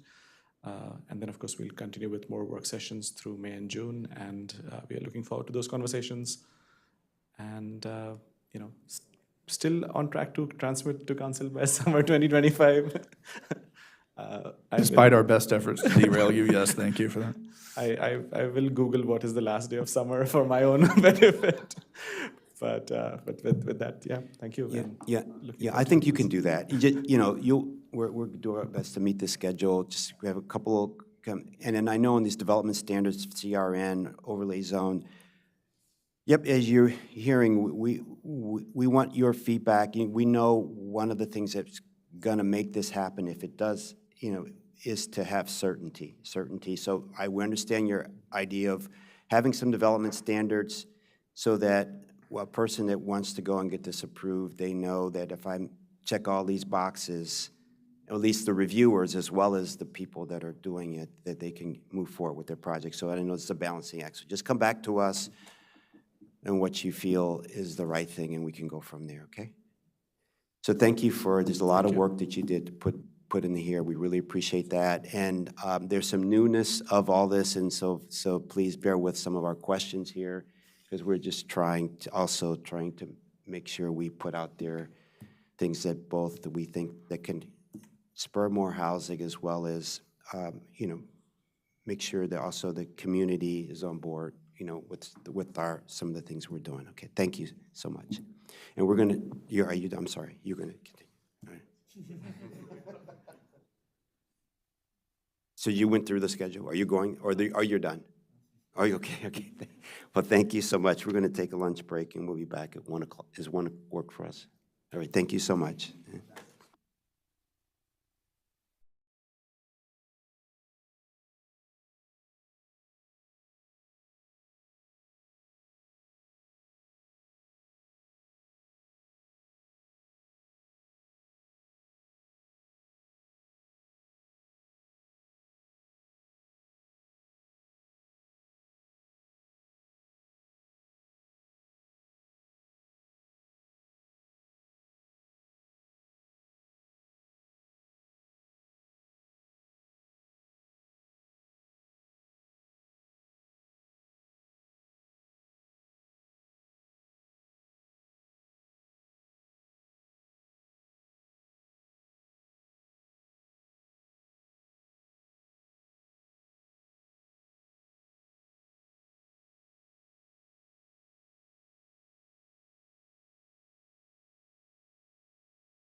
Good afternoon and welcome back. We're on item number 6, Donner Property Administrative Subdivision Plan number 6, 2023-001A, where staff is recommending approval.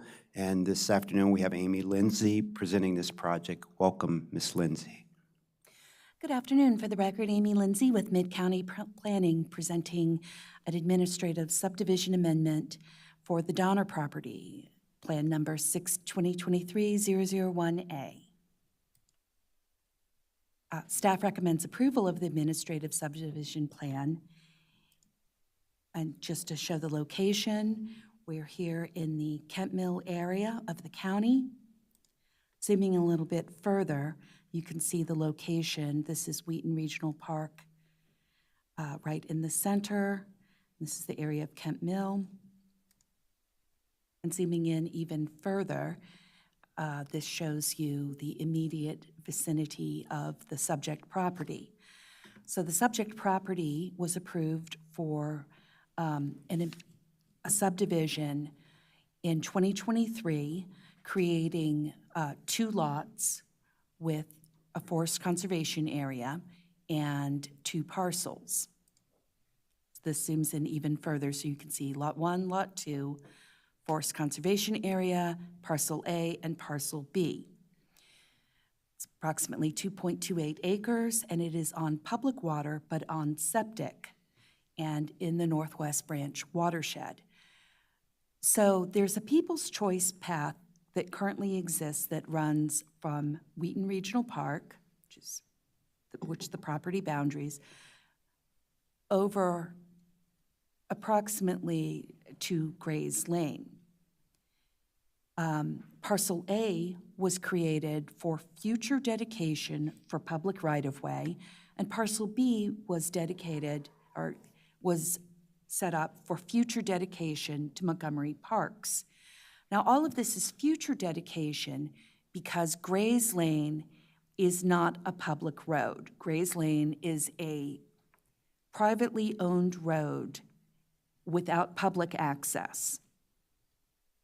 And all of this was set up through actually a will, gave access to properties located here to use Gray's Lane, but it is not set up with public access. Shows the plan in greater detail.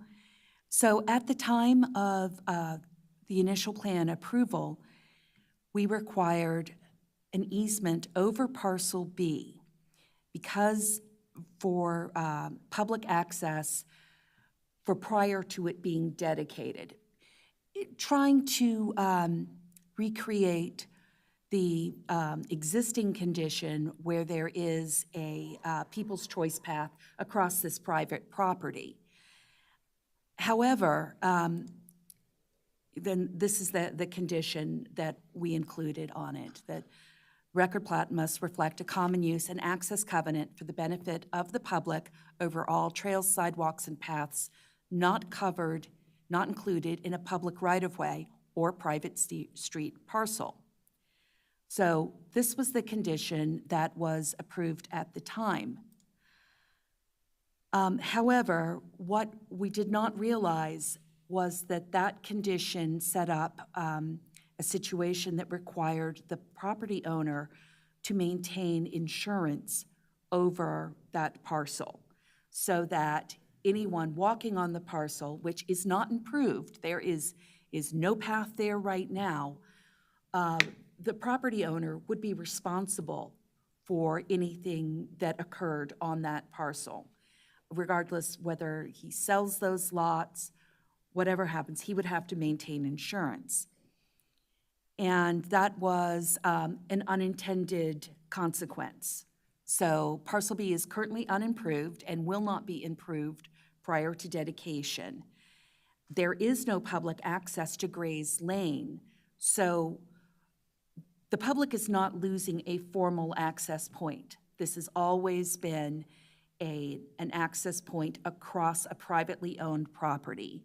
And staff supports this because this condition created an indemnification requirement on the applicant. Can I ask a question here? I remember this. This has been very contentious, as I remember. Why a people choice requires, it is a people choice trail.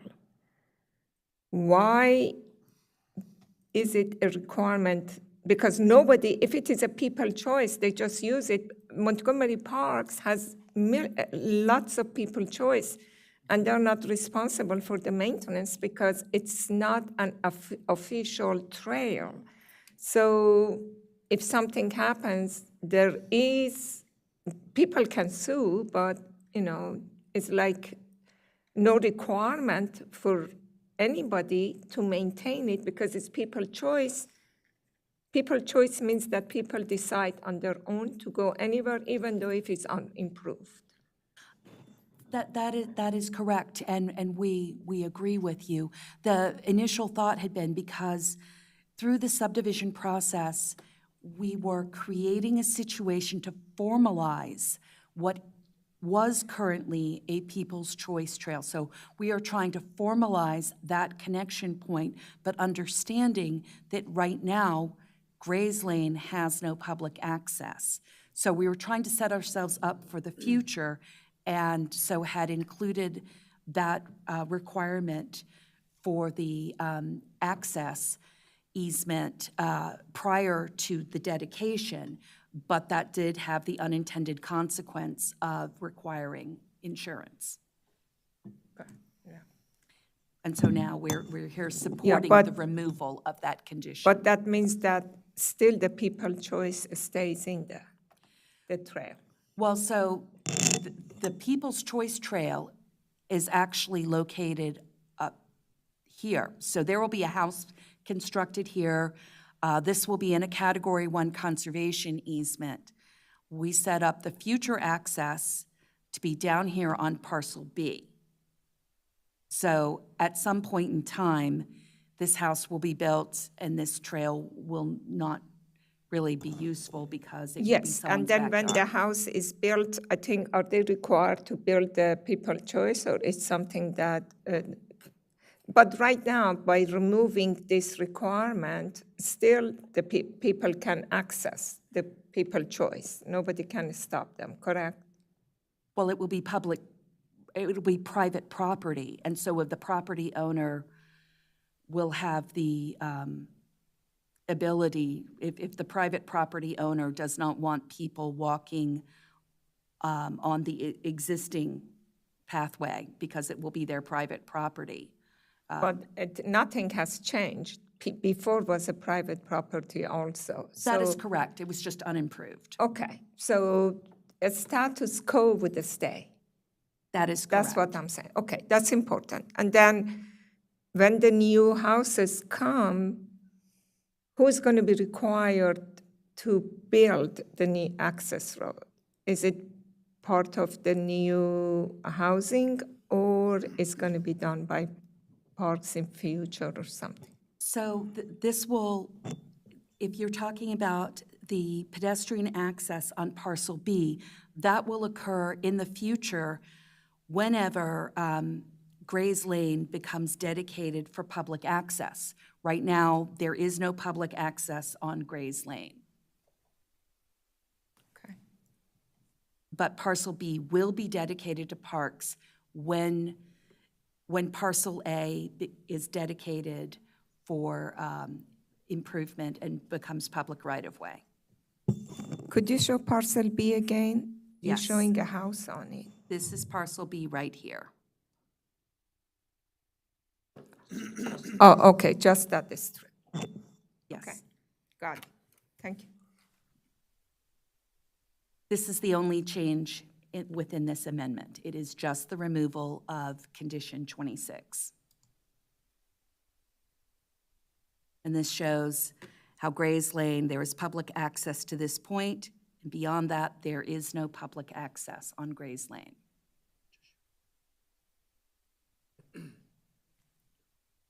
Oh, yeah, this is the Donner property right here. And with that, staff recommends approval. Great, thank you. And this, not related specifically to this, but when parcel B, is it B is dedicated, at some point, someone has to build that to the, and it's up for grabs now who builds it. But once it's dedicated to parks, then someone will build it, and then people will have public access to, on Gray's Lane to get to the park property. That is correct, because we have no idea of the timing of the dedication. Because of the way Gray's Lane is currently set up, we understand that this may occur sometime in the future. Great, great, all set. So do I have a motion, if no other questions or comments? Excuse, I'm sorry. I'm sorry, Okay, yes. Chair. Oh, yeah, there you go. I'm sorry. Yes, Ms. Lee Cho, please. For the record, Sue Lee Cho with the law firm of Bregman, Berbert, Schwartz, and Gilday on behalf of the owner and applicant, Ira Donner. In light of the question, we don't have a separate presentation, obviously, but in light of the questions asked by the commissioner, I just wanted to provide some clarification on the People's Choice Path issue. So just to clarify, the existing People's Choice Path, I don't think anyone would want the members of the public to wander in the backyard of a new private property homeowner. So the idea is that area will be in forest conservation easement, which is restricted. Access would be restricted, but the parcel B, that the hope would be that a new People's Choice Path would be utilized. It provides connectivity immediately to the county's park property and allows that connection to Gray's Lane.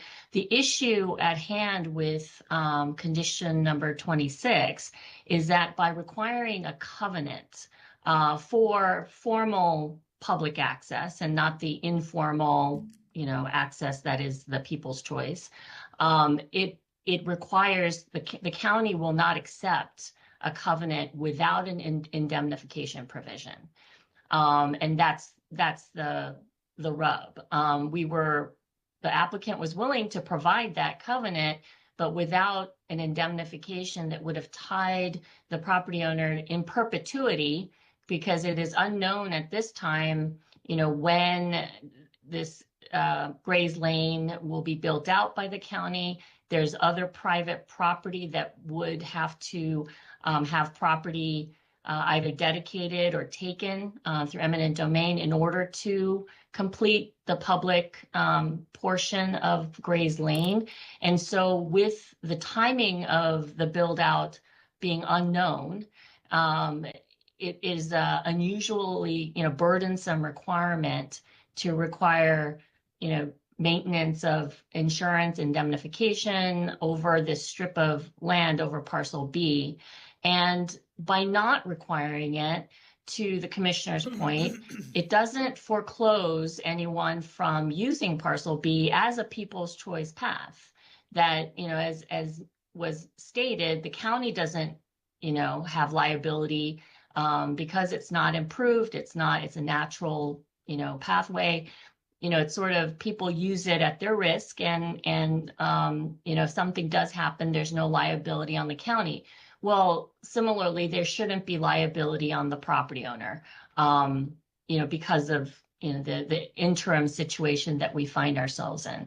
So that's kind of a more full explanation, but we would ask for your support in the removal of condition number 26 for those reasons.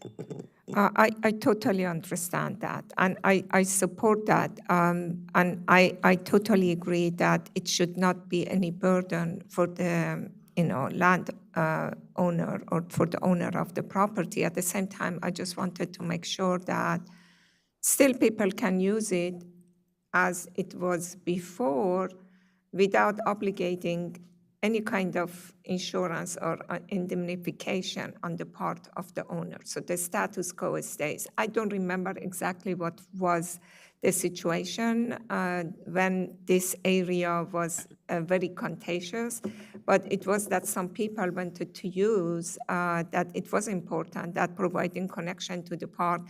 And at that time, I think it was issued that whoever was there didn't want people to cross their property. That's what I remember.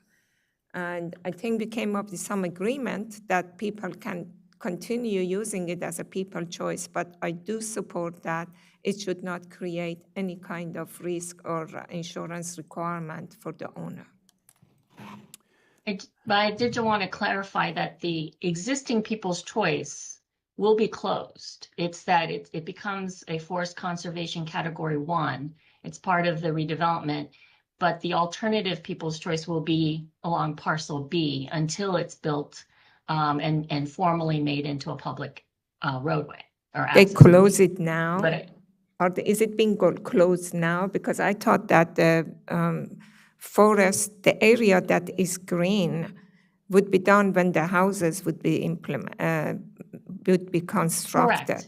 Correct. But right now, until the houses go into construction, the people choice is available, correct? Correct, yes. Okay. Correct, yes. Yeah, that's what I was But making sure.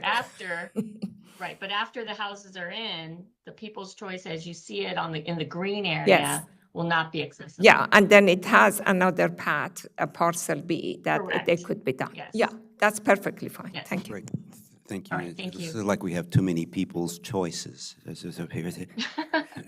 So, if hearing no other comments or questions, do I have a motion for approval of the, I don't know, the recommendation from staff regarding the parcel, taking the requirement off, what was this, what was the requirement here? Conditions, where is it? You had it. 26. Yeah, Condition 26, sorry. removal of condition 26. Do I have a motion for removal of condition 26? Yeah. Move to approve the removal of condition 26. I second. All in favor? Aye. Aye. Aye, the ayes have it, 5-0. Thank you so much. Look forward, hopefully those houses get built soon. We're now going to take just a 1-minute break and go to item number 7, approval of the resolution of adoption of the Bethesda Downtown Plan Minor Master Plan Amendment for transmission to the full commission. Thank you.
Good afternoon. We're on item number 7, approval of the resolution of adoption of the Bethesda Downtown Plan Minor Master Plan Amendment for transmission to the full commission. And this afternoon, we have Larissa Clevin to present this item. Yeah. Good afternoon, members of the board. Larissa Clevin, Master Plan Supervisor for Down County, and I am pleased to present for your approval the resolution of adoption for the Bethesda Downtown Plan Minor Master Plan Amendment to the full commission. Thank you. I guess that's, we read it in the packet, and we lovingly received that, right? So do I have a motion for the approval of the resolution of adoption of the Bethesda Downtown Plan Minor Master Plan Amendment for transmission to the full commission at our next commission meeting? I will move to approve the resolution of adoption of the Bethesda Downtown Minor Master Plan Amendment for transmission to the full commission. Second. All in favor? Aye. Aye. The ayes have it, 5-0. Thank you so much. Thank you. And we'll go, should we go immediately into our next? Yeah, it's just the next call. Okay. Okay.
Good afternoon. We're on item number 9, Norwood Road Shared Use Path between Maryland 108 and Ashton Forest Way, mandatory referral, MR 2025-012,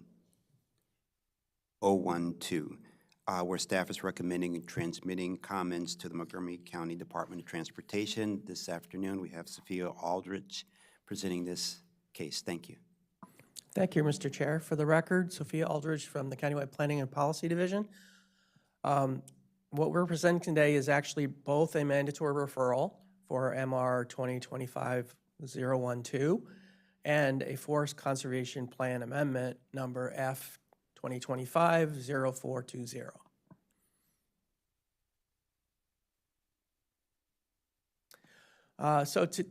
Because we have essentially a two-part presentation, or three-part. We're going to start off with a project introduction and really sort of show you some of the existing conditions. We'll then go, with the help of Josh Penn from Up County Planning, we'll go through the Forest Conservation Plan Amendment review, and then we'll move on to the mandatory referral. And then at the very end, we'll have recommended conditions and mandatory referral recommendations together at the end, just so you can do one motion at once.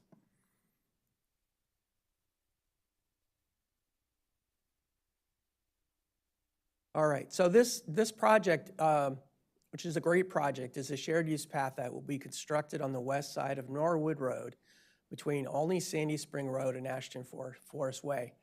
It's only 1,400 feet long, but it completes a critical link of part of the Heritage Triangle Trail, which we'll talk about a little bit later. This project will help to improve pedestrian and bicycle connectivity and safety. The project elements include a 10-foot wide shared use path, a grass buffer that varies between 5 to 7 feet, curb and drainage inlets on the west side of Norwood Road, 2 11.5-foot wide travel lanes, and pedestrian scale lighting. All right, so the area in light blue is the project area, and Ashton Forest Way comes in just to the west at the very bottom of that light blue line. The Heritage Triangle Trail certainly, as you can see, the triangle is 108, 182, and Norwood Road.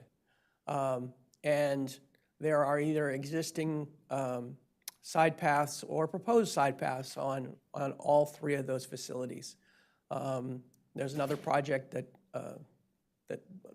a state project that we'll be coming back to you with maybe later this year, which is, I believe, supposed to go from the Olney Theater to the east. Before I go much further, I forgot to introduce people up here today. So I'll start from Montgomery County DOT, the applicant. We have Dan Sheridan, who you folks all know, and Hoang Nguyen, who is the project manager. And then their consultant, we have Michael Mercado, who some of you seem to know pretty well, and Katie Whiteman. And for today's presentation, we have Josh Penn, as I mentioned, as well. All right, so the road today is actually, I would say it seems to be in pretty good shape, but it is definitely lacking a lot of pedestrian and bicycle facilities. This is a view of the intersection of Norwood Road with Olney Sandy Spring Road. There is a crosswalk here. I'm not sure the ramps are totally up to date, but and there is a sidewalk on one side of the street. Further down, sort of midway between 108 and Ashton Forest Way, this is really a really good typical view of what this road looks like. One lane in each direction, a very limited shoulders. You can see a little bit of gravel over on this lower left side, but most of the road has pretty much no shoulder.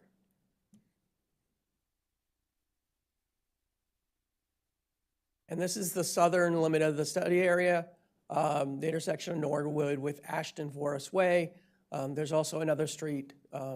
Ashton Forest Way is to the left, and there's another street to the right. I forgot the name right now, but this, what you notice in this photo is that there is a shared use path right here. And so the project will essentially tie into this shared use path and connect it so people can go all the way up to Olney Sandy Spring Road. Back we go.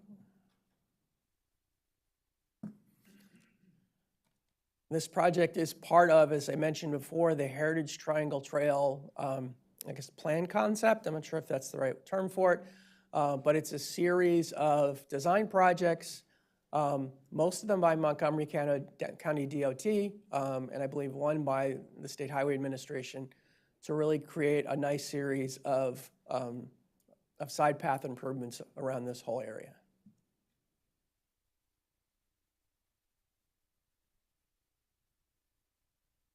So before we move into any of the analysis, I really want to share with you some of the design details. This is from the design plans. The project starts at the northern end at Olney Sandy Spring Road. We'll be adding a crosswalk and some curb ramp improvements. We'll be constructing curb ramp along the west side, which is the bottom of this image. And we'll be constructing a 10-foot wide shared use path with a variable, but generally fairly wide buffer.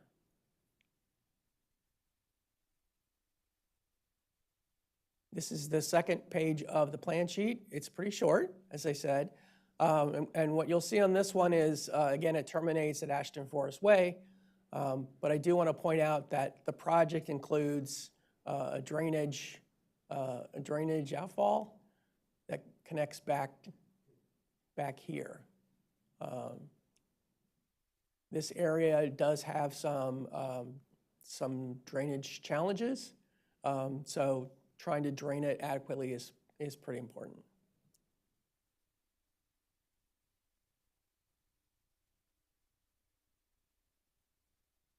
This is a typical cross-section provided in the plans. And as I mentioned, two 11.5-foot travel lanes. They're putting a curb and gutter on the west side.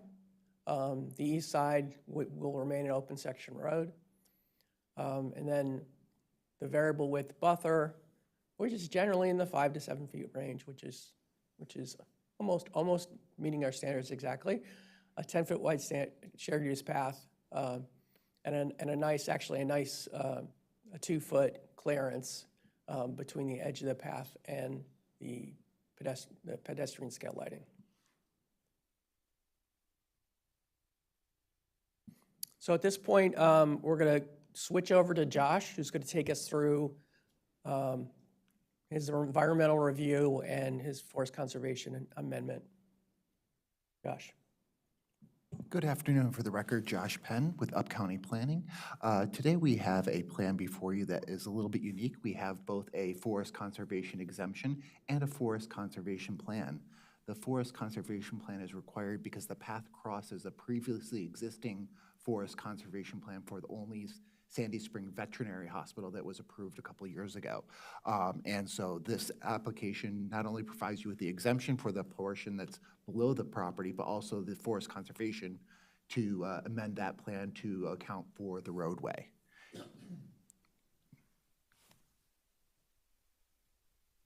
Next slide, please. You can see that here it's the northern section where the forest conservation plan is in yellow, and in the teal color you can see where the exemption will be happening. Next slide, please. Okay. You can see here the information for the exemption. Next slide. Okay, the previous approval was a sediment control file, which means that it did not come before the board. It was an administrative forest conservation plan. It was entitled SC 2019-021. When it came in for a review, it was assigned our newest plan number, which is the F series, which stands for Forest Conservation Plans. So it is an amendment, even though it has an O at the end because of the F number series. It's the first F number that was assigned to the project. You can see here that they are removing some easement, and they are mitigating for it at a 1-to-1 ratio off-site. Next slide, please.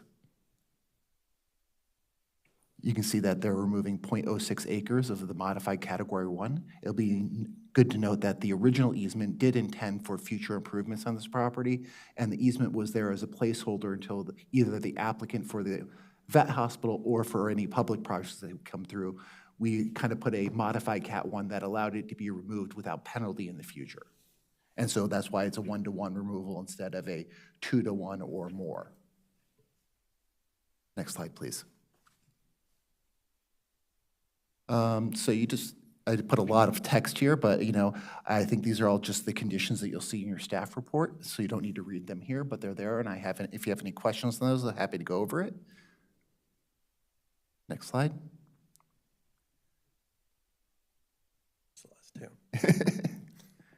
All right, great. And we'll come back to this when we get to discussion. Thank you, Josh. Now we're going to move on to the mandatory referral. So as part of the mandatory referral, we always look very carefully at master plan consistency. And one of the things that we looked at here on the transportation side is that this road segment is actually in two different area types per the complete streets and the master plan of highways. The northern section, right through here, is in the Sandy Spring Town Center area. So the street is actually classified as a town center street. And then the area to the south is not within a town center area and is in the country area type, and it's classified as a country connector.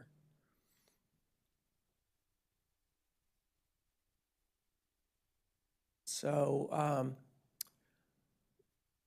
each of those street types have some different characteristics. Certainly, as part of the master plan of highways and transit ways, the town center street has a target speed of 25 miles per hour. And that certainly was in the planning board draft that you folks approved last week. And then in the southern segment, it's classified as a 2-lane country connector. I have a typo there on neighborhood connector. And that has a target speed of 40 miles per hour. And for both roads, the master plan right-of-way is 70 feet wide for both segments. I will note that the existing speed limit on this road is 35 miles per hour. So a little bit of a conflict to some extent.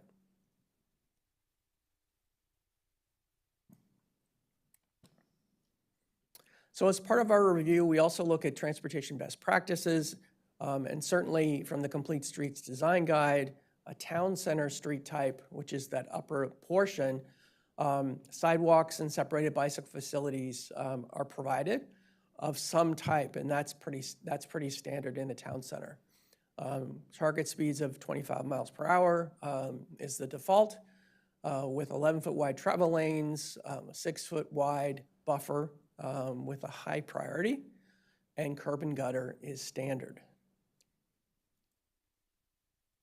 By comparison, a country connector street type, a side path is standard for, both bicycle and pedestrian accommodation, which is why we often refer to it as a shared use path. Target speed is 40 miles an hour.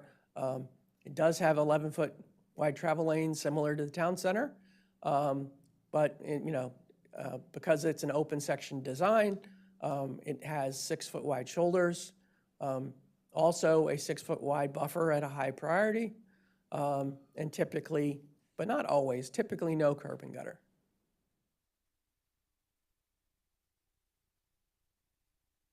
As part of our evaluation, we looked at the existing pedestrian facilities level of comfort.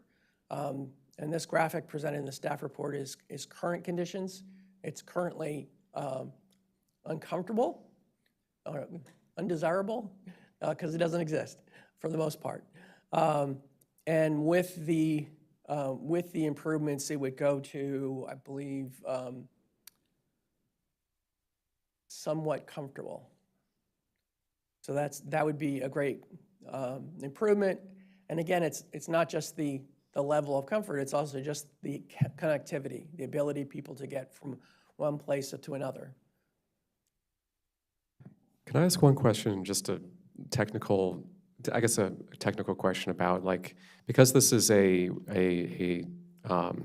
separated shared use path that's fairly wide, buffer of 5 to 6 feet, what would accomplish, is the reason it's still only somewhat uncomfortable but not the highest because the speeds on the road are still relatively high? Is that the main factor keeping it lower? I believe so. Off the top of my head. For the record, David Ansbacher, yes, that is correct. It's 35 mile per hour posted speed limit on the road. So, we can direct you to the methodology if you want to see it for an exact answer of what it would take. Yeah, I think if you manage to lower the speed limit to 25, it might be a different answer. All right. Next, we looked at the bicycle level of traffic stress. Today, there are no separate bicycle facilities. Bicycles must travel on Norwood Road in the street, and that's a high and moderate traffic stress. And with the improvement in place, it would go to very low. So definitely for bicycles, it's a great improvement. And I would say Norwood Road, it's a busy road, but it's I would say time of day. Some parts of the day, especially rush hours, it can be extremely busy. Other parts of the day, it lightens up a little bit, but it's definitely would be a great improvement for bicycles.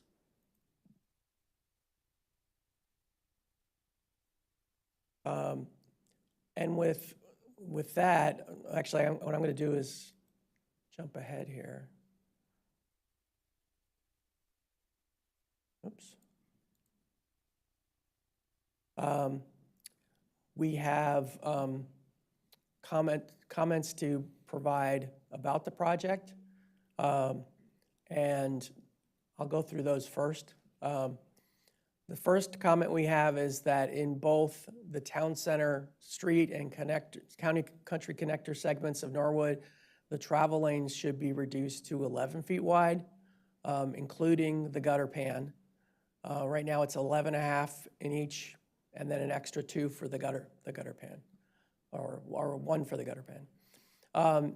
And the street buffer should be widened to provide a consistent 6-foot wide street buffer.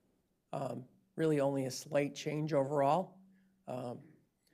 Given the existing drainage concerns on Norwood, a closed drainage system with curb and gutter is acceptable. Number 2, with the above design change, consider reducing the existing posted speed in the project area from 35 miles per hour to 25 miles per hour. Again, you would be narrowing travel lanes and providing a curb on one side of the street. Certainly think there might be a case for that. It was something that the engineers would have to look at. And the third recommendation is a ladder-style crosswalk should be provided on Ashton Forest Way at the southern project's limits, connecting to the new side path to the existing side path on the south side of the street. And so those are the minutes referral comments. So now what I'm going to do is turn it back to you, Mr. Chair. You have both the Forest Conservation Amendment conditions and the mandatory referral comments to consider. Great, thank you. We have one speaker, Mr. Ed Awal. Are you there, Mr. Awal? I think his name is Ed Ani. Oh, there he is. Ed Ani. I'm sorry, it was across. Please come on up, sir. You could go right on the end here. And state your name, and you have 3 minutes. And I'm sorry if I pronounced your last name wrong. You could correct me. Thank you, sir. Thank you for your time. My name is Ed Aouni. I am a resident of the county, and I live very close to the project site area on Norwood Road. I am here to say I do support the project, especially the walkway and the bike route, because it's really an enhancement and enhance the quality of life. And my wife and I, we want to walk to the post office. We really can't because it's too risky. There's no walkway to go there. So that's really a plus, and I think that will enhance also the values. I have one concern about the project that I have expressed in the past, and I would like to repeat it here again. I had the privilege and the courtesy of Mr. Huang, who was kind enough to meet with me, and Mr. Michael Mercado, who has met with me too on the site to discuss the project. I appreciate that very much. The only concern that I have is the water management, the stormwater management. The stormwater management is very much of a concern to me because the design calls for collecting the water from the road and the walkway and channeling it through an easement into my property, basically dumping the water into my property, my home, which I object to because that will create a problem for me, and also it will devalue my property. So I've discussed that issue with the two gentlemen, and they were kind enough to assure me of being considered, other alternatives they are being considered for the board. But I was surprised to see that the final design that you just saw shows the same thing, shows the road, and it shows the pipe going to my property and dumping the water on the surface of my property, which really doesn't make sense to collect water from public land and dumping it on private land. There is a park nearby, just south of Nesbitt. A pipe could be connected to the park and the water could be dumped there without any impact on private land. And so that's all I wanted to say, and I thank you for your time. Thank you so much. Well, maybe we can go back to the plan showing the proposed drainage, and maybe staff and DOT can discuss. I'd like to see Mr. Ani's property also. Yeah, yeah, you can point that out with his property on.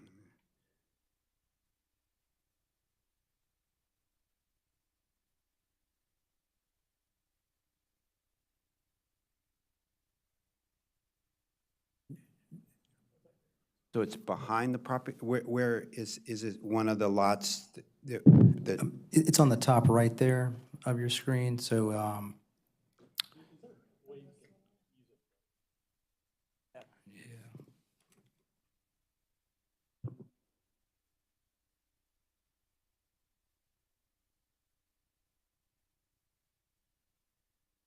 how's the little red dots show up that you normally have? Yeah, I'd like to see where the outlet for the pipe is. Is it on a private property? And is the water being sent to a private property after that? Yeah, where the dot is my property. yeah, so right now, the way surface water flows in this area, it all collects where that pointer is right now. So that is the current, they call it a POI, it's a point of investigation. That's where the water from both Norwood Road across the street, it funnels down the roadway there, as well as the property behind to the top left of your screen, and ends up in these two channelized ditches there in the corner of his property. Could you show it? Could you show it that what is the direction of the flow? Show that what it collects from where and where it dumps it. Yeah, so That's important. So the flow of the water is coming from these lots here to the north and to the left of this drawing as well. It comes across these backyards here into this ditch right here. Along the roadway, it channelizes along the pavement edge right here until the road is super elevated, which starts at right about this location here, at which point it crosses over the roadway because there is no existing drainage pipe there through these two lots until it reaches this point right here and then joins in on this dry channel. So it is what only, about the pipe? That pipe, there is inlet, those nodes are inlet, so nothing would go to those inlet? correct, so this is the outfall right here. This is a manhole.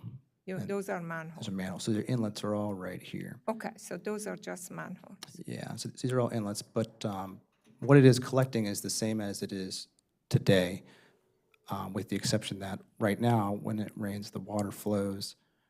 It goes on the roadway, and then it flows into like a it's almost like an unofficial ditch on the side of the pavement. So the pavement ends, there's a little depression right there, and it kind of collects, works its way down the road until the roadway starts to turn. And when it turns, the roadway becomes super elevated, at which point it then travels across the roadway and through these residents' homes. So do you have easement that you put those pipe across the two properties to the other side? No easement was provided in the original plats. But how do you cross it through the properties? We're proposing an easement there. We're proposing an easement. And the outlet dumps the water to his property? The outlet does dump the water there.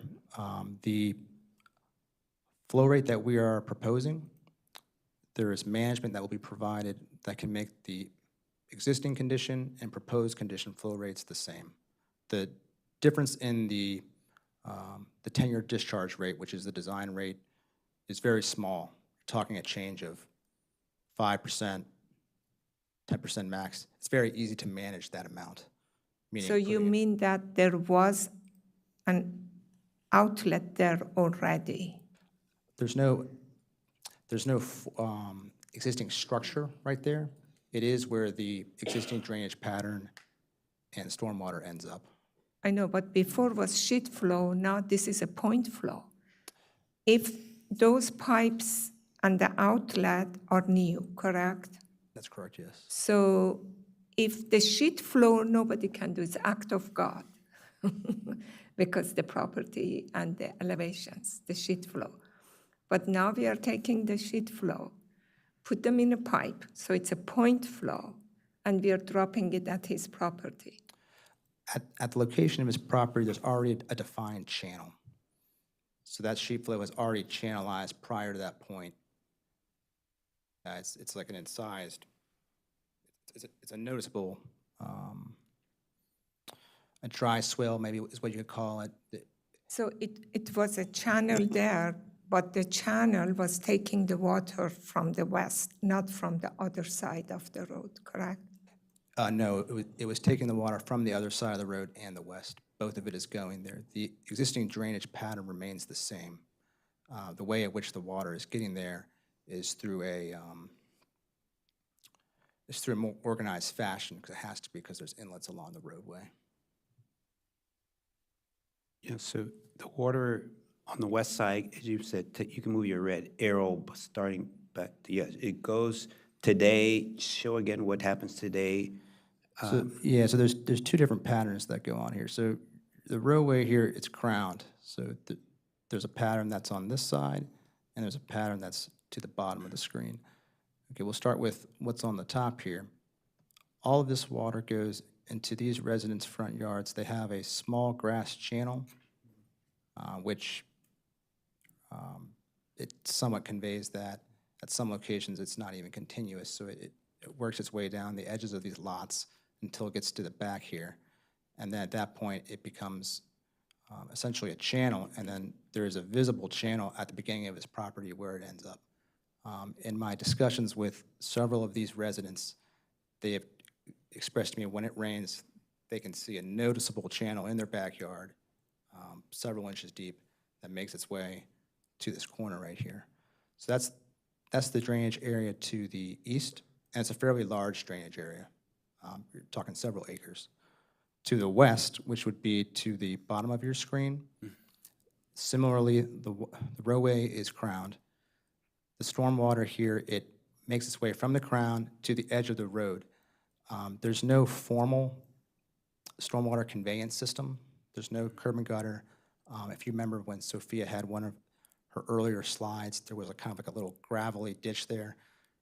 That's really all there is. It's maybe a 1 or 2 inch deep depression where water right now flows and makes its way down. That also happens to be where we're proposing the shared use path, which is why we have these inlets, is to make it so that the path is dry and people can walk on it when it rains.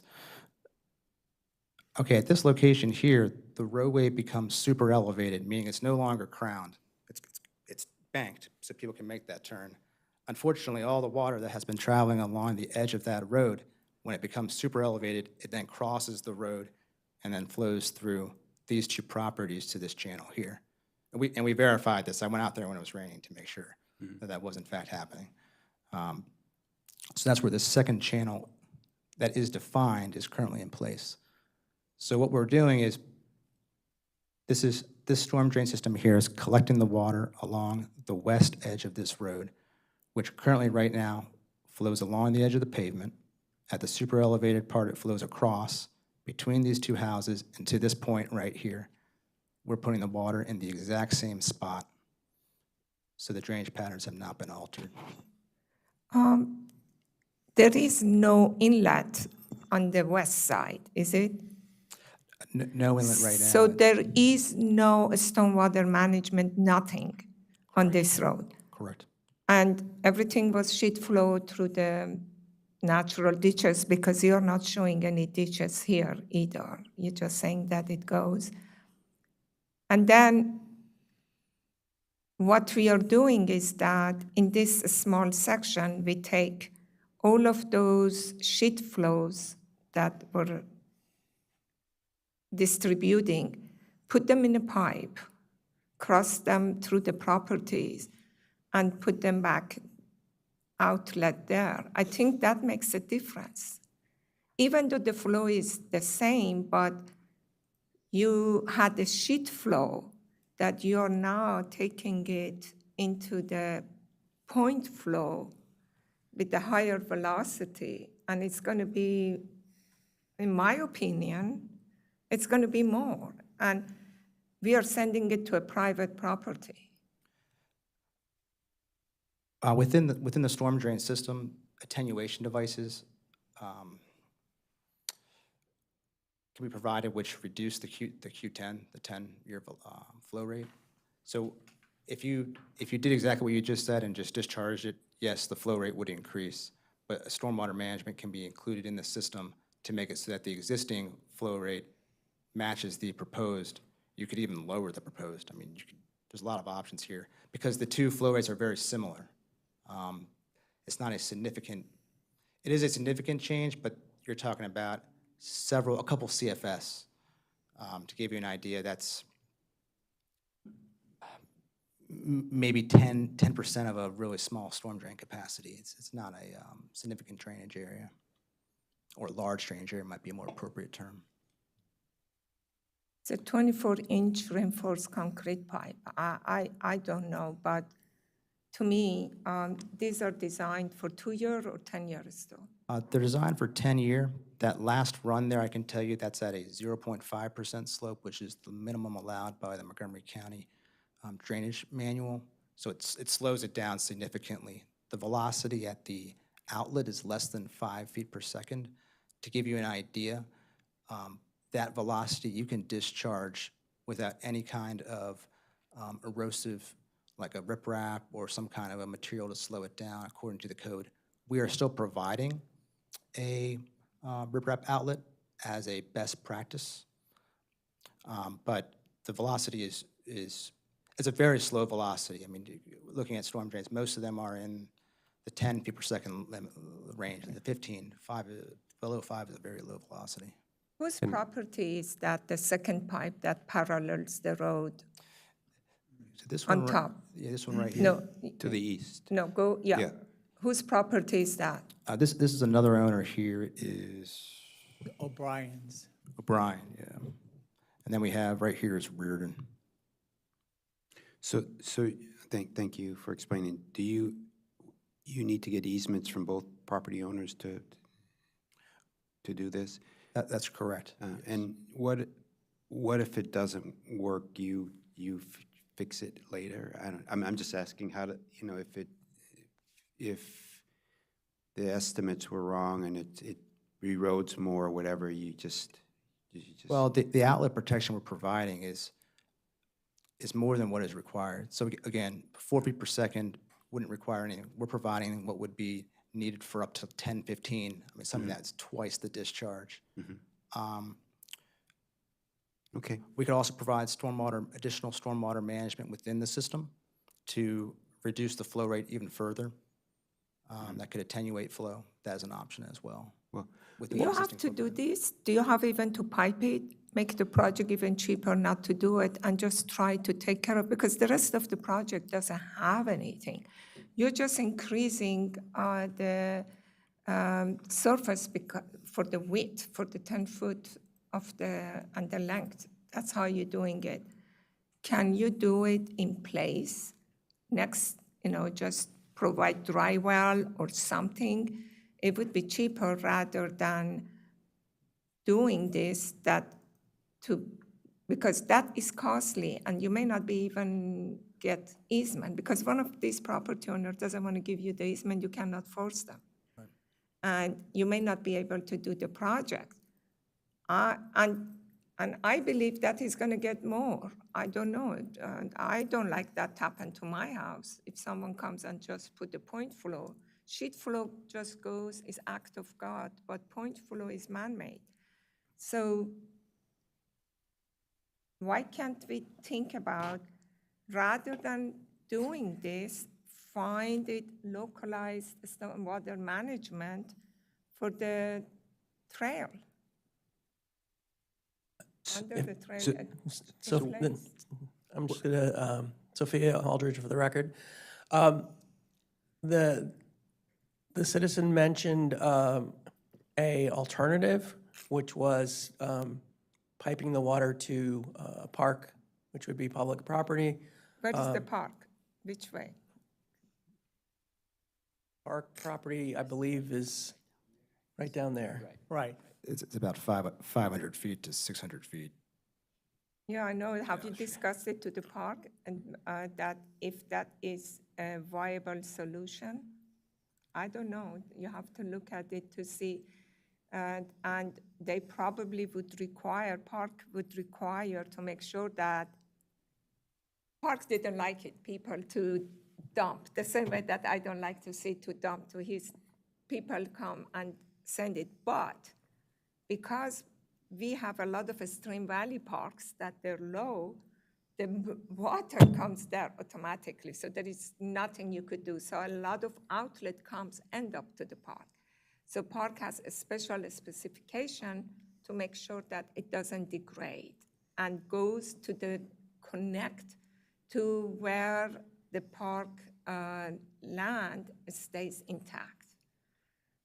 So that's something that you could probably discuss with the Parks Department. So one question, what is our purview here? I'm like, what are we commenting on the width of the, the shared use path? I'm like, what specific, what is our purview and what is not our purview here? Can you go talk? I think your purview is any elements of the design that you have a concern of. And I think as the planning board, to some extent, you represent the public interest. Yes. So if you have concern about a particular element of the plan, there is no limit. Certainly, I will mention as part of the easements, that is something that has to be negotiated on the current plan. I'm assuming that there is, for the two property owners, there's some benefit. I mean, there's certainly benefit in the sense that there's certainly benefit to the individuals that are right along the road right here. These two owners right here, their properties must get completely flooded every time it rains. The water is going, just shooting across right into their yards. The means in which it gets to this discharge point right now, it goes across this individual's yard as sheet flow. It then forms shallow, concentrated, channelized flow. And then by the time it gets to here, it is at actual point discharge. If you go out there, this owner has constructed a pipe through their fence to essentially get that water out of their house, out of their backyard, and into this location. Okay, and where does this water from here go once it gets out of this discharge? It does eventually make its way to the park. To be clear, though, the suggestion to place the water in the park would require, and we did look at this prior to this meeting, it would require placing it essentially 600 linear feet of storm drain, 2 football fields. And then at this point here, the roadway raises up. So your storm drain needs to keep going down in elevation while your ground is now going up. By the time you get to the intersection here, it's almost 13, 14 feet of cut. You'd have to dig down to put the storm drain. That's not unheard of, but it's certainly additional cost. To get to the park, it has to go through several private property owners that would have to then issue easements. Okay. There is an existing easement that connects the road to the park. But it has a forest conservation easement on it. Right, okay. So let's go with the other commissioners' comments, and then I have something to say, but let's continue getting people's comments. Can we, I just want to have staff chime in a little bit more on the issue that was just raised. Sorry, I Josh? just want to make sure everybody's clear here that the final permitting for stormwater management will be done through Montgomery County Department of Permitting Services, and they will make sure that all the final plans are done in accordance with state and county codes. So it's not just us looking at this, it's not just the engineer, but just keep in mind there will be another government agency, DPS, who is the lead agency for review of this, also reviewing it, and they will be the final say at the final determination of the permitting. Great, thank you They for are that not clarification. going to do that. I know that. This is not going to be part of it. Okay, so let's hear some of the other commissioners' comments. I like the overall idea of this plan. It is a much-needed improvement of this area, especially on Norwood Road, especially at the intersection of only Sandy Spring Road. It is a quite treacherous road with no buffer or shoulder for bikes or pedestrians. I would like eventually to see the plan further develop along only Sandy Spring Road, especially heading towards Sherwood Elementary School and towards the downtown area. I'm excited for this project. And also, generally, I'm not for the reduction of speed limits, but the reduction of speed limits on this road is apropos, taking in consideration the amount of trees that line this road, and especially since we lost a student in the community there earlier this year. So I want to commend you on making improvements to this road. And also would like to commend you on using a local engineering firm who's probably quite familiar with this area because they are adjacent to it. Thanks. Yeah, likewise. It's a great project, and so I hope that it can move forward fairly quickly. It sounds like there's some contingencies, including getting these easements. But I totally support all of staff's recommendations on the mandatory referral piece. I just had a couple questions on the stormwater issue that we were talking about. Actually, maybe three questions. For how close is the proposed outfall from the resident's house, like roughly? I mean, I would say it's probably about easily 100 feet, maybe more. It's at the very corner of his lot. Okay, so his house is quite a bit of a Yeah, I distance mean, away this from is the just line. like 10 feet onto the corner of his lot. Okay. About 100 feet. Yeah. About 100 feet. Yeah, I mean, his property is like easily over acre, 2 acre. I mean, Yeah. And do you currently have any additional, it sounds like there's currently piping going on from the neighboring lot, just to get it onto your lot? There are black pipes that they put there in the past. I don't know, it's been there for a while, but I do have a stream in my property that runs parallel to the road inside my property going north-south. And during the rainy season, the level goes up, and there's a culvert at the end at Nesbitt, and the culvert sometimes floods. So adding more water is not going to help the situation. Have you in the past added any management features at the current outfall of where the neighbor's pipe enters your property? There is stormwater management system that goes parallel to Nesbitt and dumps into the culvert at the intersection of Nesbitt and my property line. So there is some mitigation effort because my property, the water, when it rains heavy, it floods. The drainage system cannot catch up, so the water stays for a few days until it gets absorbed by the soil. Okay. So adding more, it's not going to help my situation. Yeah, but you don't currently have anything like a dry bed, rain garden, any sort of system in place to sort of help contain and manage the actual drainage when it's on your property?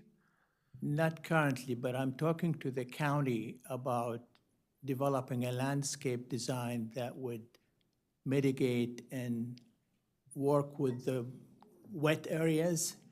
I understand the county or the state reimbursed the owner for about a third, and so we're working with that, and we hired a surveyor and a landscape architect to develop a plan to try to have landscape and plant material that is friendly with wet areas and rainy areas. Okay. It sounds like perhaps that could be in addition to the things that you were describing, which sounds like it should at least help to slow the flow once it reaches to make it comparable to today. Hopefully what you're describing, if that moves forward, will be an additional layer of protection for your property. And I hope that that's something that you could feel comfortable with. I don't support this project with the stormwater management design as is. I don't support it. Yeah. I have just one more question. If the easements if it's not possible to get the easements through the two properties, do you have backup plans? Yes, the pipe can be moved 10 feet to the west and achieve the same goal outside of his property. I'm sorry, what? Could you show it? Yes. Can you pass me a cursor?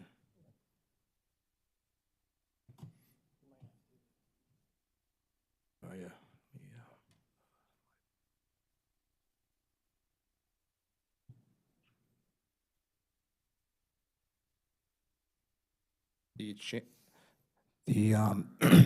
The resident's property line is right here. The channel extends 5 feet beyond it. So the pipe can be placed right here as well, with permission of these two owners.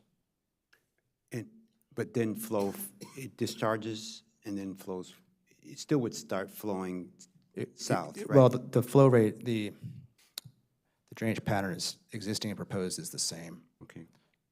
As he mentioned, it goes into this stream here that continues. He has a stream in his property that then goes to parkland. Could you show that stream that he's talking about? Could you show his property and where his house is in regard to this outlet? I think that would be very helpful. Thank you.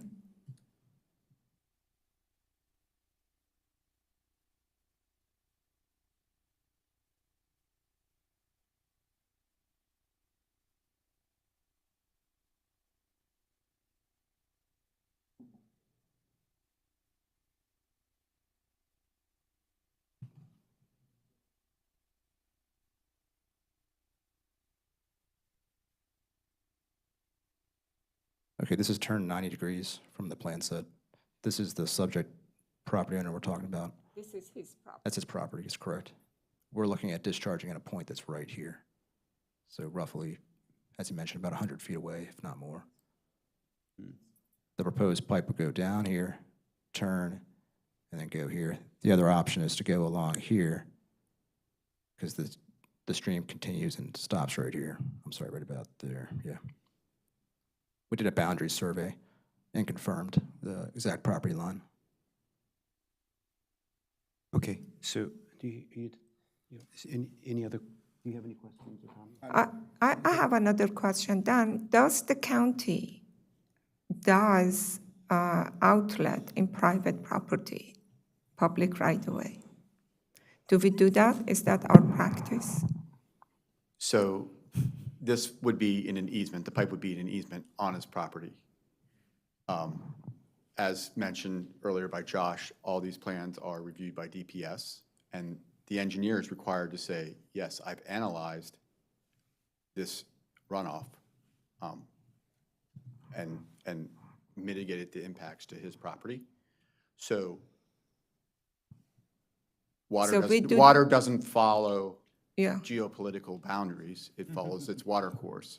So the downstream property, whether it's parks or private citizen, is going to receive the water. Just like Michael explained, we're not changing the drainage pattern at all. We're not changing the amount of water that goes there other than the impervious area that we're putting there. And it is piping, so it can get a little bit faster. But Michael also mentioned that the discharge could be mitigated to what it is exactly now today. So we can't stop the water from flowing there. You can't, but I totally agree. That's why that I bring the sheet flow versus the point flow. Yeah. Yes, and he's calculated that. And again, and he's also mentioned that by the time it gets to his channel, it's already not sheet flow. Again, true, some of it off the road is sheet flow, and then it goes across the property. So that would be getting there a little bit faster, increasing the discharge, unless we do something to get it back to the existing condition discharge, which we can do. Okay, so I would say that, well, let's focus one on the proposed site path. I also feel that this is a great way to provide, safer movements of pedestrians and bicycles, et cetera, on Norwood Road, as well as connecting to a longer term, something that's already there. So I think I'm really great with that. And there's already some discharge on this property, and you said there will be some parcels will benefit from this, right? And you're going to do the best design you can to not create more or slow the discharge down, and that's going to be done by, they have to have a stormwater management plan, MCDOT. So that process will go on. You have options if you do not put it on this property, but in general, the flow is going to probably end up around the same place in discharge. So I'm recommending, Can you just make another comment that I like the project. I want the project to happen. Okay, it's a good project. That we add an additional comment that the mitigation of the stormwater management to work out to mitigate as much as possible with the property owner. So we add an additional recommendation to the comments that we are doing for the mandatory referral to keep his property as much as harmless as possible. That's what I like to see. Thanks. I'm happy with that. Okay. So you can, in your wording, just is something about consider the existing property owners, keep as harmless as possible, consider his concerns. So if no other comments or questions, rather than this, but I did, one thing I wanted to ask, how are you going to narrow, like you said, your recommendations to narrow the lane width from 11.5 to 11? Is that what, do you just do it with paint? I mean, how does that done? So it would require some changes to the design. And, I would actually say that because the road has an existing crown, there may be some limitations of the ability to do the entire section of road. They may just be able to do the southbound direction. But, the idea is that you have more room, and the buffer that's being provided is not entirely consistent with the complete streets standard of 6 feet. It does go a little shorter in some places. We also want to help achieve travel speed reductions in the future as well. So going to the default lane width helps us in that regard as well. Okay, and then the last question, what is a closed drainage system, just out of curiosity?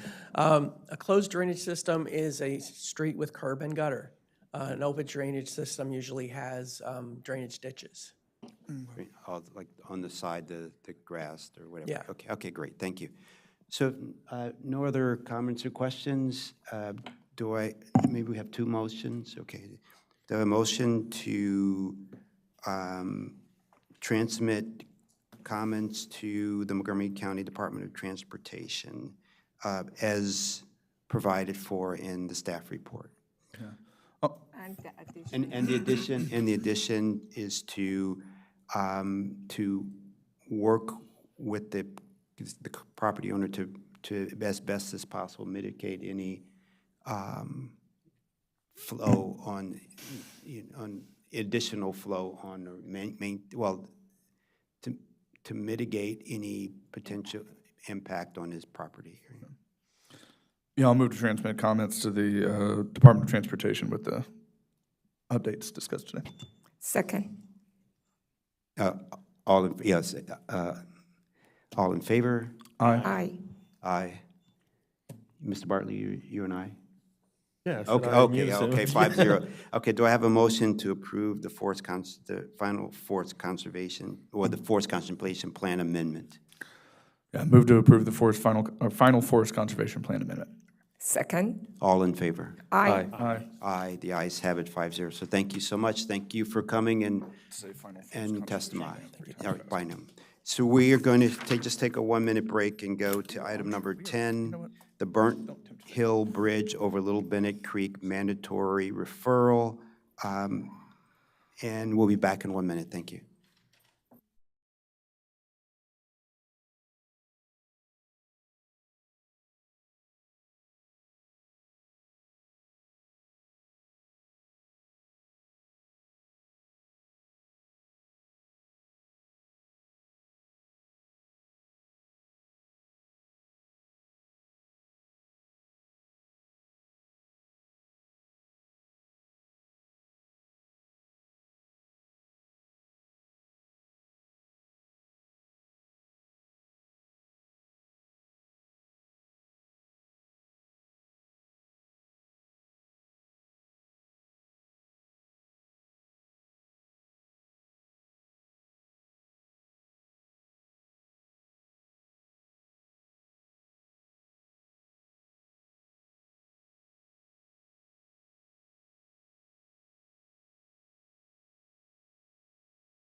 Good afternoon. We're on item number 10, Burnt Hill Bridge over Little Bennett Creek mandatory referral, MR 2025-014, where staff is recommending transmitting comments to the Montgomery County Department of Transportation.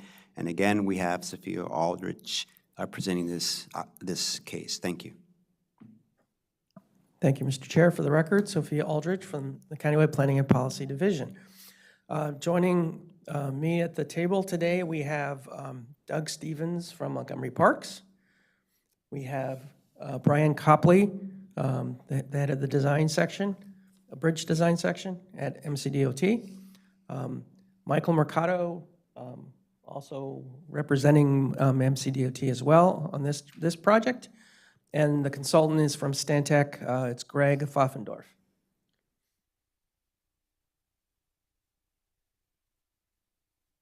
One thing I will mention that this is a really great project in a really great part of the county. This is a rustic road, Burnt Hill Road. You know, if you go out there, it's one of those places where you say, wow, we have that in our county. This is great. So today's presentation, I'm going to do a project introduction, go through design elements, master plan conformity, forest conservation, and I'm sorry, we have Josh Penn up on the dais, the podium, to talk to that.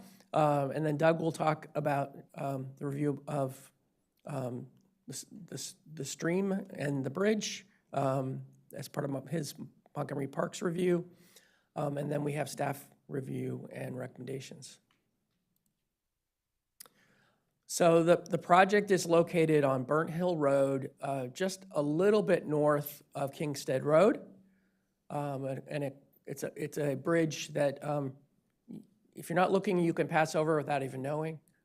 But it is a very beautiful place. You know, this is sort of another view, and what you can see in the aerial map, sort of the geographic location. And I'll turn on the laser pointer. So we have Damascus up here in the upper right, Clarksburg down here in the lower right, and then this is Ridge Road along here. And this is the area of the project. And it is parkland on both sides in both areas.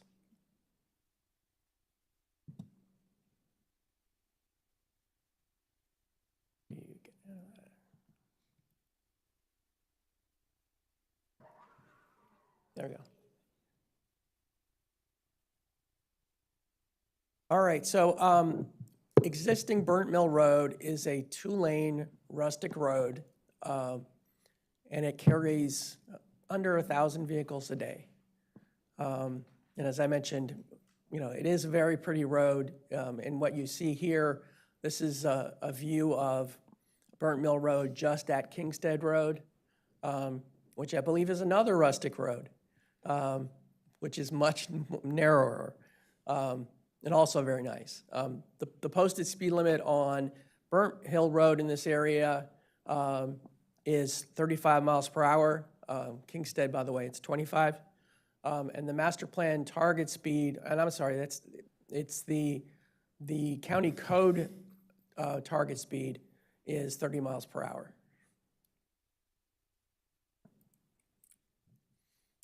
These are two views of Burnt Hill Road approaching from the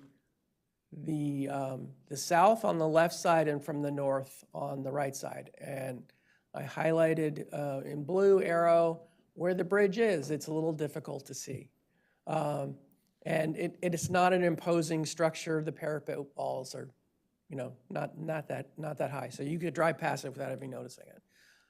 In this area, it certainly goes down in all directions, as you can see by the guardrail on both sides of the road. The design plans is pretty simple and straightforward. It calls for replacing the existing structure and then doing some approach road repaving, and then some, I guess milling and paving to transition it back. It's a pretty limited area. It, doesn't get close to Kingstead. And as you can also see in this plans, there's significant stream work, which Doug will talk about in a couple seconds.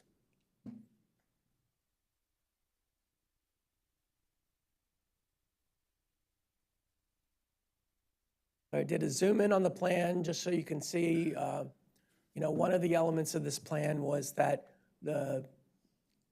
there's now a slight inconsistency in the width of the bridge and the width of the road. This project is going to help make it more consistent. When done, I believe it will be a 20-foot width throughout, and is slightly lengthening the width of the bridge, the length of the bridge.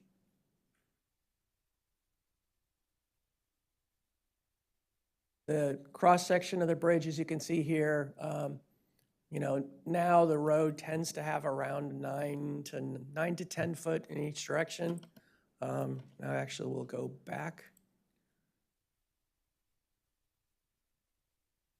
Yeah, 9 to 10 foot in each direction. But across the bridge, it will have 10 feet exactly in each direction with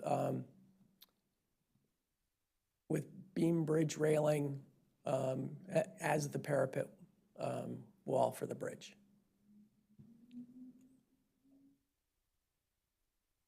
As I showed you earlier, on the approaches to the bridge for pretty short sections, essentially 14 to 15 feet.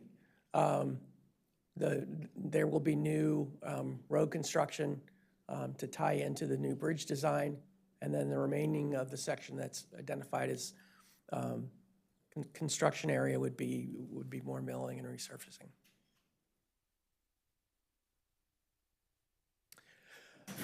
So next we're going to move to master plan conformity, and from a transportation perspective, this Burnt Hill Road is classified as a rustic road. It has 2 travel lanes existing and planned, and a planned master plan right-of-way of 70 feet. The target speed, which is defined by county code and was essentially formalized in the Master Plan of Highways Planning Board draft, is 30 miles per hour. And as I mentioned earlier, the existing posted speed limit is 35. This project, no changes in the pedestrian level of comfort or the bicycle level of traffic stress are projected. This road, because it has a posted speed of 35, it is uncomfortable for pedestrians, but it only carries 860 vehicles per day. It is a challenge, I would say, for pedestrians when you're walking down that essentially funnel and you have guardrail on both sides. That's you sort of have to be a little careful. Wouldn't be something I'd want to do at night. That's for sure. Now I'm going to turn it over to Josh to take us through forest conservation. Good afternoon, Josh Penn for the record. This project does have a forest conservation exemption under 22A5E, a state or county highway project. The exemption was approved back in August of '24. There is 32,000 square feet of forest removal, and the applicant is mitigating that at a 1-to-1 off-site. And they're also removing 1 specimen tree, which is being mitigated for at a 1-to-4 ratio at minimum, and they will be planting, per the plans, 8 2-inch caliper trees to cover that. So it is in compliance with Chapter 22A. Next slide, please. Thank you. Now for going through the parkland analysis, Doug Stevens. Thank you, Doug Stevens with Montgomery Parks. So like Sophia said, I'll talk through some of the parkland impacts. We've had a lot of coordination and good coordination with MCDOT throughout this project. They came to us early on, which we appreciate, so we are able to talk about overall survey limits and really get started off in the right direction here. And like I said, really good coordination up until this point. So can you give me one more click there? Thank you. So like was mentioned, this is the bridge is located essentially on parkland, both Little Bennett Regional Park and Little Bennett Creek Stream Valley Park. And so the Little Bennett Regional Park is a 3,700 acre park. There are no recreational amenities where this bridge is. So if you're familiar with some of the recreational opportunities in Little Bennett, this is on the eastern side of the park, a little bit removed from that. It is within the Little Bennett Best Natural Area, which is an area that kind of designates a higher level of natural resources, generally in this area because of the good quality oak forest that is located here. And then the adjacent to the eastern side of the bridge is the Little Bennett Creek Stream Valley Park, which is about an 86-acre park. Again, no active recreation within that Stream Valley Park. That park is generally, kind of runs parallel with Little Bennett Creek to provide Stream Valley protection there. So I'll get into these impacts a bit more, but just a quick summary, like I mentioned, we do not have any recreational amenities in the vicinity of this project. We'll talk about about 400 feet of stream stabilization work with this project. We do have about 16 tree removals, and we'll discuss some of the right-of-way needs because the foundations of the bridge are a bit bigger than the old bridge, so there is a bit of right-of-way need. So those are the elements I'll get into in the following slides. So here you can see a couple of pictures that are showing you what Little Bennett Creek looks like at this location. The picture on the left is standing looking upstream, so that's the water that's flowing down into the bridge. And then the picture on the right is just, you just turn around and now you're looking downstream through the bridge. And so one thing I want you to note here is that the bridge is pretty narrow, right? You can kind of see that the water is filling the entire width of the stream between the foundations there. So that bridge is fairly narrow. And we'll talk about that a bit more in a little bit. But otherwise, as you may expect up here where there's a little bit less development, this stream is in pretty good condition. We do have biological monitoring data that we collected back most recently in 2020, both with our fish and our macroinvertebrate sampling, the fish occurring in the summertime and the macroinvertebrate sampling happening in the spring.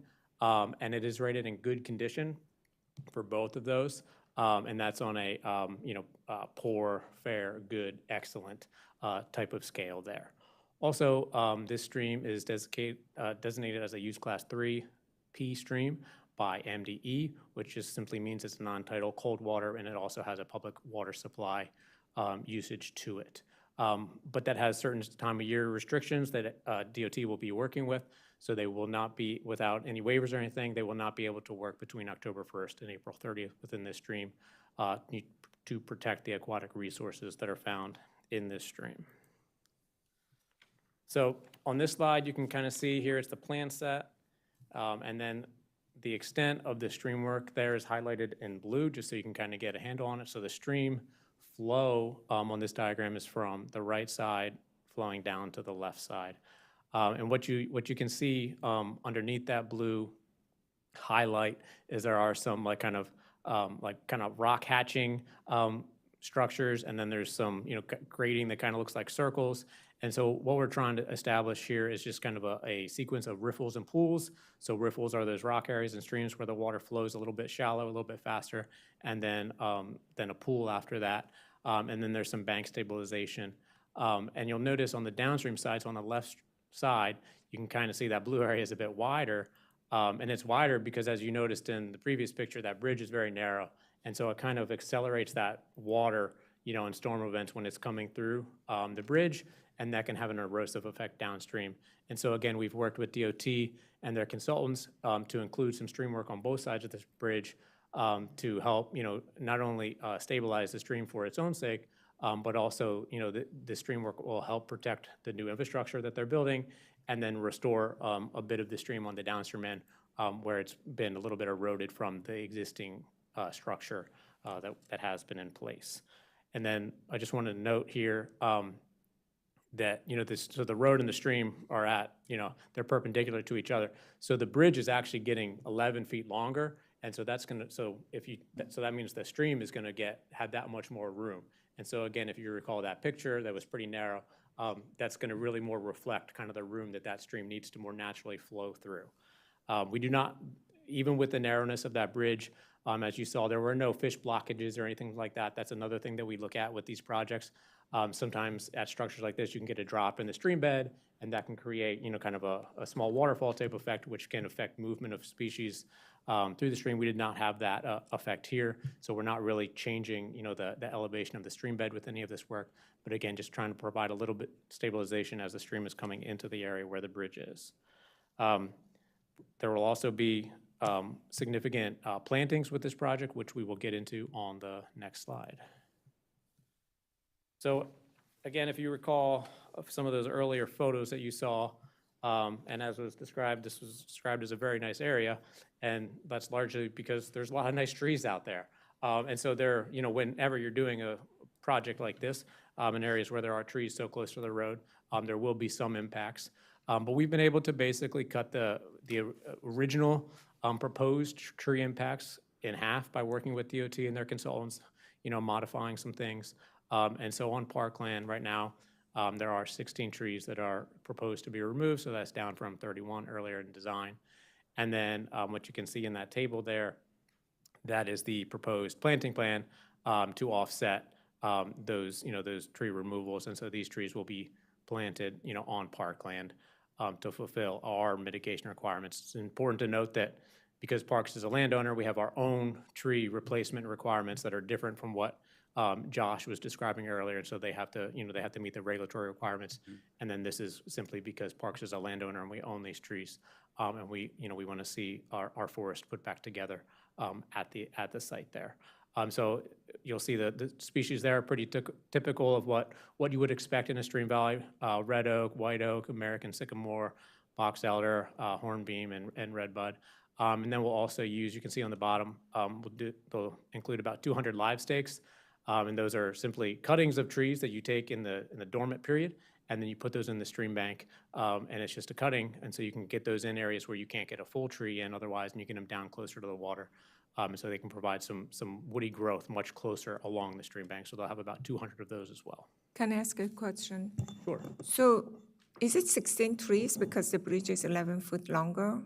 Is it all because of the bridge, or the number of the trees has to do with the stream restoration? The majority of these tree removals are driven by just because you're replacing the bridge, and the way that design of bridge works these days, typically your foundations are bigger than they would have been.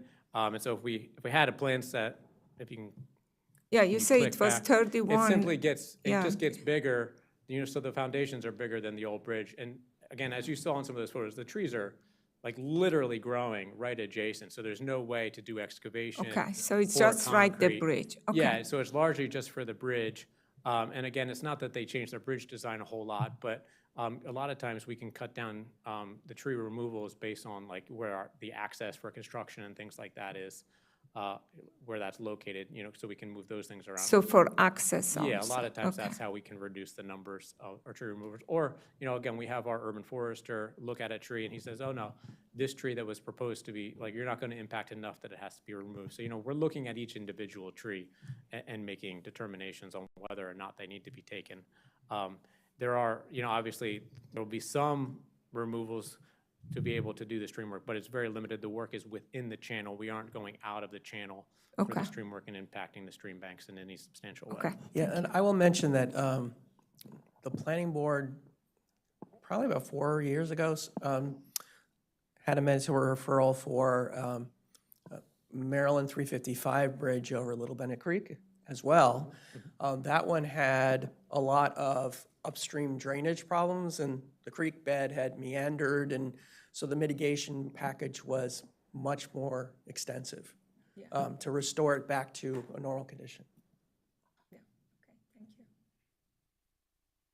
Yeah, and so I think that if you can click forward a little bit. Yeah, right here. So I had mentioned that there, again, because of just the narrowness of this road and the narrowness of the old bridge and then a new bridge going in, there are some, some right-of-way needs for MCDOT for the new bridge infrastructure. We're still working out the exact, down to the square inch of exactly what they need. But approximately it's about 3,700 square feet right now at this level of design.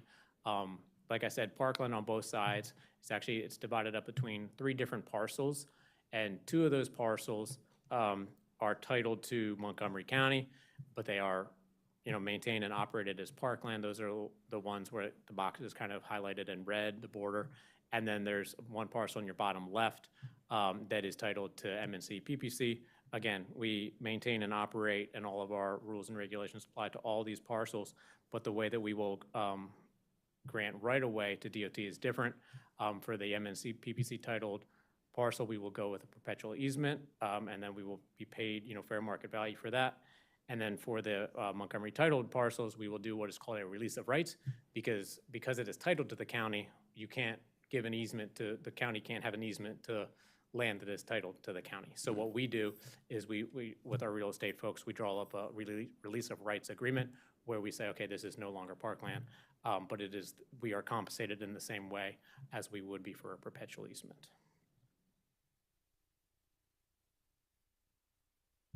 So these are our pretty standard conditions that we will enforce through our park construction permit, similar to the ones that I presented to you last week. Again, because of the excellent coordination we've had, we don't have anything extremely specific to this project. These are, again, just our standard conditions. So the first one is just stating, that they will continue to work with us for the park construction permit. And that park construction permit is what will allow MCDOT to actually do the project on parkland. The second one is getting to what we just talked about, providing the needed right-of-way. It's a very small amount of right-of-way, about 3,700 square feet, and that we will do that in the way I just described and be compensated for that at fair market value. 3 is just getting to that we will continue to coordinate on those in-stream structures within Little Bennett Creek through the park construction permit.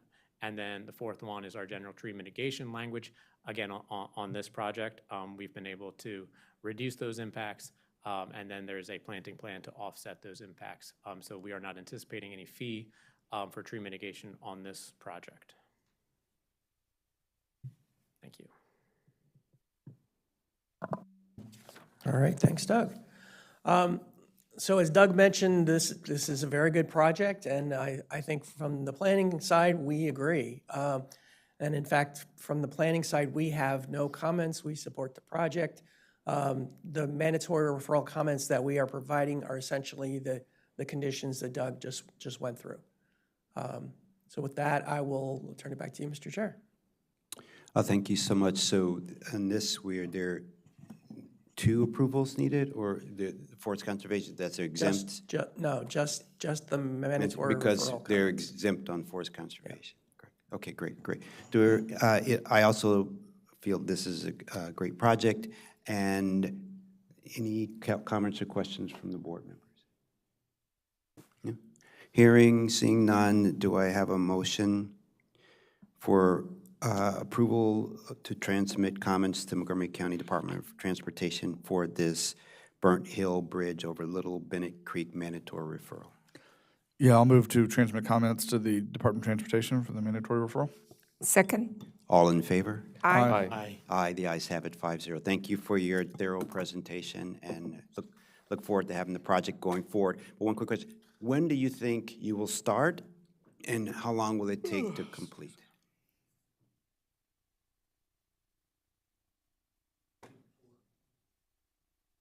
I'm sorry, this is Brian Copley with Montgomery County DOT. We have current bud funding for fiscal year 27, so we'll be starting in that. That's what, the summer of next year, yeah. Yeah, and how long do you think it'll take to complete? I know there's a period you can't work during, so is it done, in that's the other 6 months, or it'll go over a year period, because do you know? Well, yeah, once, what they have to do is put in the stream diversions prior to the stream restrictions. Okay. And MDE will allow them to continue work after the stream, and they have to leave it in until the stream restrictions end. But they can't do any work in the stream during that time. So like, they could get in there, put in the diversions, and start constructing the bridge, and just leave it diversions in there the whole time. Okay, so yes, so while the diversions are in there, you can work during that So, time. Brian, are you talking about like getting the stormwater, the stream work done before October 1st of this year?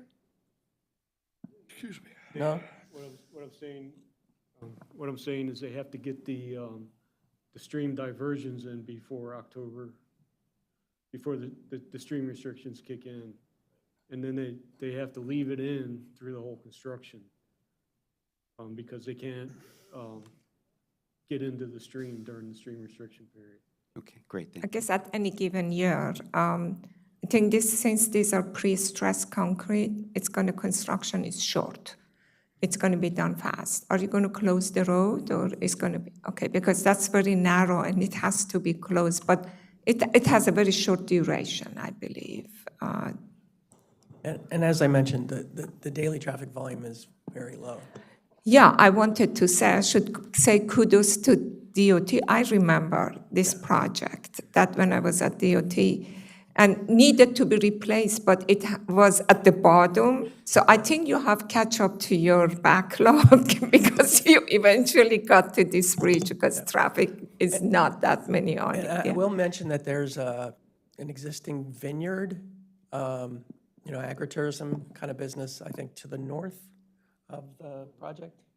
One of the owners there has a vineyard sales. They're aware of the project, and they probably hope it can be done as quickly as possible. Thank you. We're going to just take a quick 1-minute break and head into item number 11, Shiloh Church Road Culvert Repairs Water Quality Plan, where staff is recommending approval with conditions. Thank you.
Good afternoon. We're on item number 11, Shiloh Church Road Culvert Repairs Water Quality Plan, where staff is recommending approval with conditions. This afternoon, we have Josh Prin presenting this case. Thank you. Good afternoon. For the record, Josh Penn with Up County Planning Division. Like the chair said, we have a water quality plan here for Shiloh Church Road culvert repairs. The property is located partially within the 10 Mile Creek Special Protection Area and is required to get a water quality plan under Chapter 19, which is the stormwater management section of the code. This is a standalone water quality plan because there are no other development applications that are needed for this. It was a maintenance project for a culvert, but since it is required to get a water quality plan, the board has to act on that plan. So MNCPPC, MCDPS, and MCDEP all have special protection review elements. MCDPS and MCDEP have approved their portions in December 2024, and the planning board is looking at the environmental guidelines, forest conservation, and imperviousness. Just to give you an idea where the project is at, we are located off of Shiloh Church Road, right in the northeast quadrant of West Old Baltimore. In Shiloh Church Road, you can see I-270 is to the east. The subject property is right here with Clarksburg up here in the northwest. You can see here the kind of general vicinity of where the culvert is in yellow. It's right just north of West Old Baltimore Road. It is 10 Mile Creek tributary here. And you can see that, I'll show you a little bit closer, but the dividing line for the SPA is Shiloh Church Road in this area. So the east side of the project's in the SPA, all the rest of the project to the west is not in the SPA and does not require a water quality plan. You can kind of see here the existing condition of the culvert. There are holes in it, which are probably not really preferred, which means it's getting underneath and flowing under and around it. That's why we have the culvert repair underway, is to fix the culvert. Planning staff did confirm the forest conservation exemption with it on January 10th, 2024. It was exempt under 2285E. You can see here in pink is the 10 Mile Creek SPA. You can see here the project is circled in green down here, and you can see just one side of the road is in the SPA. It's also in the Clarksburg West Environmental Overlay Zone. You can see here highlighted, there's a little bit of work in the SPA, a little bit of roadway work here, and then some riprap and some new head walls here. This is the only part of the project that's in the special protection area and the only thing subject to the water quality plan. And it is about 1,838 square feet of total imperviousness. We are the Clarksburg West Environmental Overlay Zone does have a 6% cap. However, it does not apply to public roadway projects or bikeway projects. So while it is 1,800 square feet of impervious, about 1,400 net increase, it does not apply to this because it is a publicly funded roadway project. With that being said, the application does meet all the requirements of Chapter 19 for special protection area water quality plans. It is in compliance with the environmental guidelines and forest conservation. So with that, staff is recommending approval of the water quality plan, and thank you. I'm here for any questions you might have. Thank you so much for your explanation. I have no questions or comments. There are holes in the culvert. The culvert needs to be replaced, so I get it, and yeah, pretty straightforward. So thank you so much. Any questions or comments from the board? I have no question. Okay, thank you. Seeing none, do I have a motion to approve the Shiloh Church Road Culvert Repair Water Quality Plan, where staff is recommending approval with conditions? Move to approve the water quality plan with conditions. Second. All in favor? Aye. Aye, the ayes have it. Thank you so much. Thank you for coming to us today.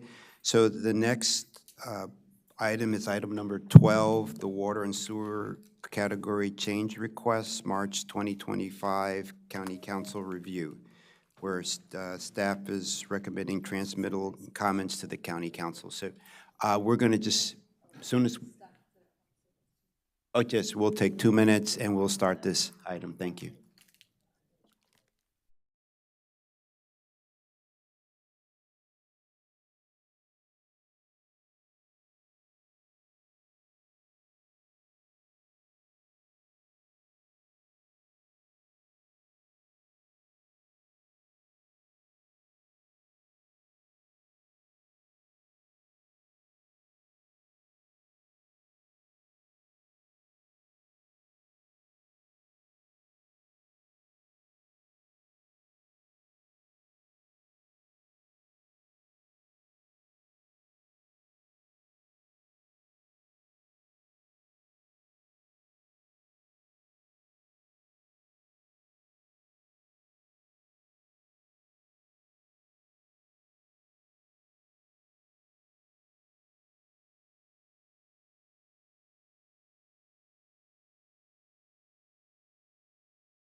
Good afternoon. We are on item number 12, Water and Sewer Category Change Requests, March 2025, County Council Review, where staff is transmitting recommendations to the County Council. So this afternoon we have Jamie Pratt presenting this item. Welcome, Mr. Pratt.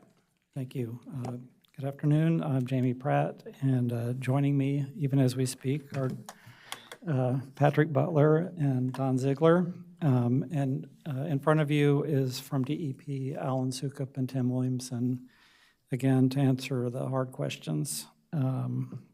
We have two cases today. The ones that are before you today are what we call county council cases instead of administrative. They're usually a little bit more complicated, or any case that would recommend a denial would automatically be in the county council packet. So these cases are submitted to DEP as the lead agency, and they solicit feedback from WSSC and the Planning Department, as well as the Department of Parks, if it's relevant, before making their recommendations to the County Council. The County Council will have a public hearing on these cases on May 7th, at which time the Planning Board's recommendations will be included in the public record. These plans were reviewed under the 2022 to 2031 10-year comprehensive water and sewer plan. State law requires that the Planning Department make recommendations for these requests based on whether the application conforms to the sewer and water service recommendations of the county's comprehensive plan. The state wishes to avoid the extension of this type of infrastructure to low-density areas that have not been planned and zoned for service. So here you see just a cover of the latest water and sewer plan on the left, and on the right is the current generalized sewer envelope, showing that orangish areas on this map are where that we currently have planned sewer service. So all of Down County, almost all of Mid-County, if not all of it, and then it starts to peter out as you get further away from the more developed areas. And this is just an example from one of our master plans. In this case, the only master plan. Most of the up-county plans will have a map that shows where sewer service is recommended. Today, we are reviewing two water and sewer category change requests.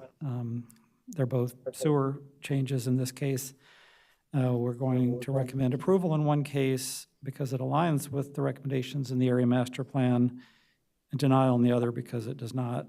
And these recommendations align with the county executive's, AKA DEP's recommendations for both cases. Both cases today are in the Glen Hill study area. The county's 10-year water and sewer plan limits public service in Glen Hills and outlines conditions that must be satisfied before public service is provided. So you can see here there are 5 different cases in which public sewer service can be provided within the Glen Hills study area. So if it needs relief from a public health system because of a documented septic failure, they would qualify. There are some specially designated special sewer service areas that can be, there's one I believe that exists, and there's others that could be created if it were necessary. So if it were in one of those, it could receive service. There's an abutting mains policy, so if the sewer line is already running down the street in front of your house, you could connect to it. And then there's the properties at the edge of the Potomac Subregion Master Plan Sewer Service Envelope. We call this the Potomac Peripheral Sewer Service Policy. And so that comes up today in today's cases. And then there's a property that satisfies the requirements of the Piney Branch Restricted Sewer Service Policy, but these properties are not in that Piney Branch special protection area. So the first case today is the Montgomery property, 13211 Ridge Drive in Potomac. The applicant is requesting public sewer service for a new single-family detached house. You can see on the map that there are houses kind of shown when they exist, but in this one, there's no house at the time, at this current moment. It's zoned RE1, it's in the 2002 Potomac Subregion Master Plan. And the diagonal striping on the map on the right is the planned sewer service envelope. So you can see that this property is adjacent to it. Now, there's also on this map a concept of a connection to connect to an existing sewer main running on Valley Drive. However, the Potomac Peripheral Sewer Service Policy does not allow connections other than in the rights-of-way, so this would not be an allowed connection. So when staff first looked at this proposal, we had actually recommended to DEP that it be denied because it has to be within the roadway, but they have since come back and say, well, it could be, it's just a really long extension that would be necessary to do it within the public rights-of-way, but technically, it is feasible to make a connection, and I'll show a little bit more on that in a second. So here was where this one was denied service in 2007. The old Glen Hills sewer service policy didn't allow a lot of those connections I just mentioned as the 5 categories until a study had been conducted. And in 2016, the County Council amended the 10-year water and sewer plan based on the results of a Glen Hills special study that did create those criteria that we can now use to allow service.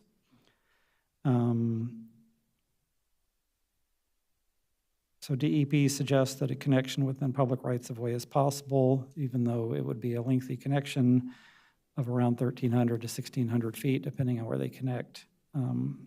So it would be extremely expensive for one property owner to pay for one such connection, but it is technically possible, and therefore we do recommend approval of the sewer, public sewer conditioned on WSC's approval of a sewer main extension along public rights-of-way. Just a quick question. What is ballpark, what would the cost be for a 1,300 to 1,600 foot extension? Alan, I think usually knows a rough estimate. I don't remember it being in this. If it was in the staff report, my apologies. No, it's not. Alan Sukup with DEP. For something like this, we would generally estimate at least $500 per linear foot. It's up there. Cool. All right, great. Good to know. So they qualify for service. They're more than welcome to if they want that. Good Lord. All right.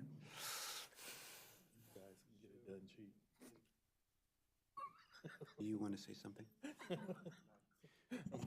So why, so the applicant is applying, they must know it costs $500 per linear foot, correct?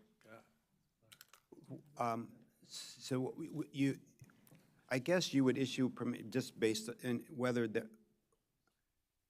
you would say yes, but whether they actually do it or not, right? I mean, all we can do is say this is consistent with the policies, and here's what the policies say, and this is what you can do under the policies.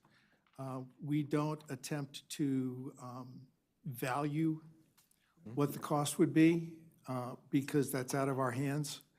An applicant would have to negotiate with an engineer to determine what the cost would be for the project and verify that with WSSC. Okay, great. You can continue. So here's where it gets a little bit fun. The next case is at 13208 Ridge Drive. It's literally across the street from the last case. Again, there's no house on this property. They would like to have sewer service to be able to construct a single-family detached house here.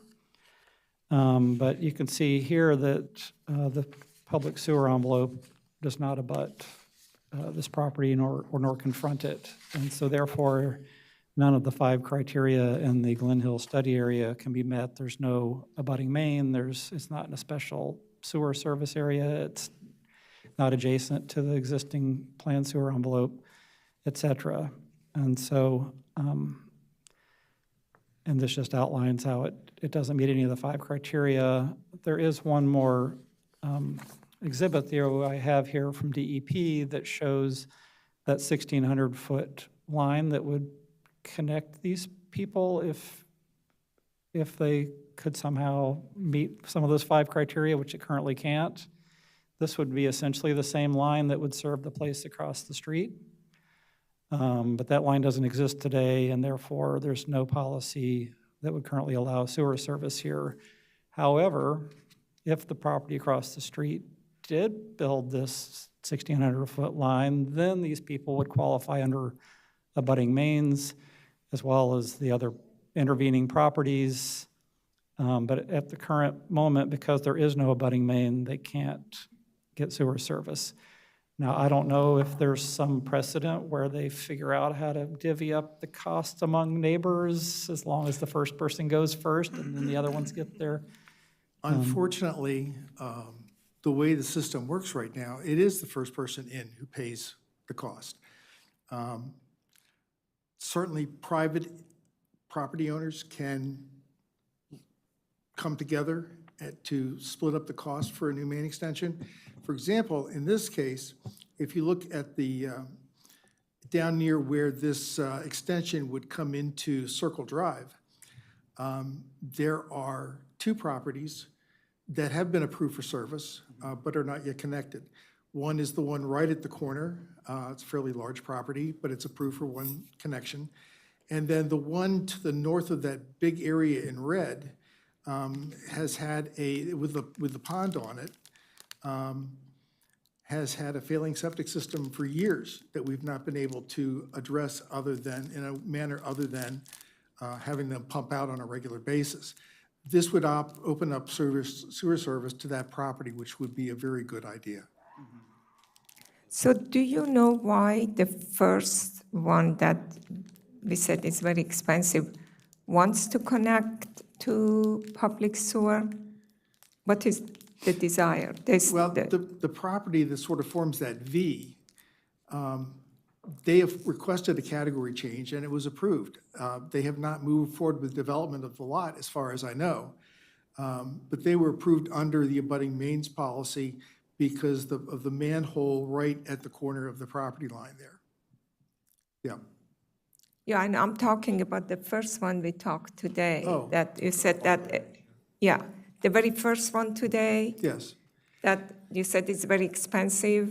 Why do they want to get connected to the They have public? been in touch with DPS, and apparently there is no on-site septic solution for putting a house on this property. So there is no house there. There's no house there.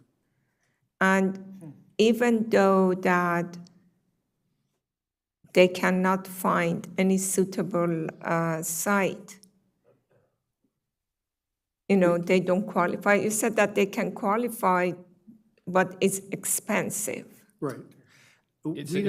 Sorry, I'm going to jump in just really quick. I think to answer your question, there is no site, there's no suitable site on the property for a septic system. They need the hookup to be able to develop the property. Otherwise, they will not be able to construct a home. That's why really both these projects are in asking for approval. The only area on this property that would satisfy septic requirements is tied up in an easement for an adjacent lot. Okay. That's our understanding. If you don't know the answer, this is just curiosity. What's preventing there from being an acceptable septic system on there? Is it the stream, or what's the issue? There's a stream nearby. That's a problem. There is, Glen Hills has, at best in some areas, dodgy subsurface conditions. Yeah. Either the water table is on the high side, or the percolation through the soil, because it tends to be kind of clayey, is very slow. Excellent. Okay. And there is no other solutions, and because there are other ways like Montgomery. Nope. I mean, you can get around some soil difficulties with, for example, a sand-bound system. Yeah. But it's not a cure-all. Okay. It's got to be, you have to have at least some minimal standards working for you, because eventually that effluent goes through the sand mound and then into the soil, and you don't want that to back up. Okay, sounds good. In terms of bang for the buck, is this area pretty much built out? I mean, are there a lot of lots that could be developed if they got sewer, if you were able to do sewer, or it's pretty built out and it's just spotty? Well, yeah, generally, we like to say that if you could build a house on a parcel in Glen Hills, it's built. Okay. And the ones that are not built on generally do not have adequate septic suitability. Yeah. And so they're, by and large, they're looking to get access to public sewer. Right, but would it open up hundreds of lots if people? You could open up, if you opened up sewer throughout Glen Hills, well, first you'd have a lot of angry people, but you would probably be opening up service to dozens of lots. Okay, dozens, okay. But Not hundreds, thousands. no. Okay. In this particular case, we're talking about two, or, well, this one is one. Yeah. Each of these lots today that you're reviewing has the potential for one house. Yeah. Just want to be clear. Yeah, just out of curiosity, so the first one the recommendation is to approve, because technically it can be done under one of the exemptions, the waivers. This one, not so much. Is it possible to condition this, or if they do end up coming to some agreement to put in back of the envelope calculation about $750,000 worth of line, can we condition it that then they can switch it, or do they have to come back and apply another time? Because we don't know when or if that might happen. Yeah.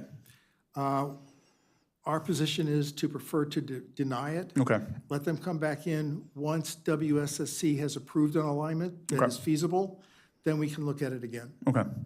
That's why I was just curious if there's an option for that, but yeah, that's interesting. I was just We wondering. generally don't like to defer things if the deferral is not reasonably guaranteed to be resolved within a year or so. Okay. We have no idea with this. With something like this would be. There's too much uncertainty in this Gotcha. case. Otherwise, yeah, and, when we feel there's much more certainty than we have. If they were abutting and they were gonna hook it up and it was 100 feet, something like that, more reasonable. This is obvious. This is a big construction thing even without the distance and the cost. I think in next phase, they may change the plant soil service envelope, because right now it's 2020. Is it every 10 years that they're going to look at it to see if they can include more? The only reason we would change the planned sewer service envelope in this area is if the master plan recommended it. The last master plan we had was 2002. That's City of Rockville, or that's us? No, this doesn't involve the city of Rockville at all. So it's outside, okay. Yeah, it's outside. Alan? So if there were a master plan amendment that changed the approach to how we deal with sewer in Glen Hills, that might change our planned sewer envelope, but at this point, no. Got it, thank you. Mr. Suka, could you explain the special sewer service areas that are possible and whether that would be something that could happen here? Yes, in theory, we could have a special sewer service area identified for this part of the Glen Hills neighborhood. What that would require is that a number of property owners in that immediate area with septic systems could request that DEP conduct a sewer survey, or a septic survey rather, because they have a concern about the longevity of their septic systems. Under language that was adopted by the council in the 2018 plan, at least one of those property owners would have to have a documented failure. And that's where we run into some difficulties, because people don't want to admit that they've got a failing septic system. I can understand that. So one of them would have to have a documented failure that cannot be repaired on site. And then we would take that grouping of properties, and if it were appropriate to include these two, we would include these two, even though they are vacant, and do a survey and determine whether or not the conditions for septic system replacements are constrained enough that we should identify this as a potential sewer service area, and that would be the special sewer service area. We did this once before on a part of Overly Drive in the south part of the neighborhood. 16 properties that we identified for public sewer service. We have not been able to gather another septic survey area since then because of limitations in the water and sewer plan. Primarily that they have to have, somebody's got a failing system. Did I hear you right that a property just to the south had a failing system though, and they haven't Well, been able this- to resolve it, they've yeah, been pumping out? This definitely has one failing system.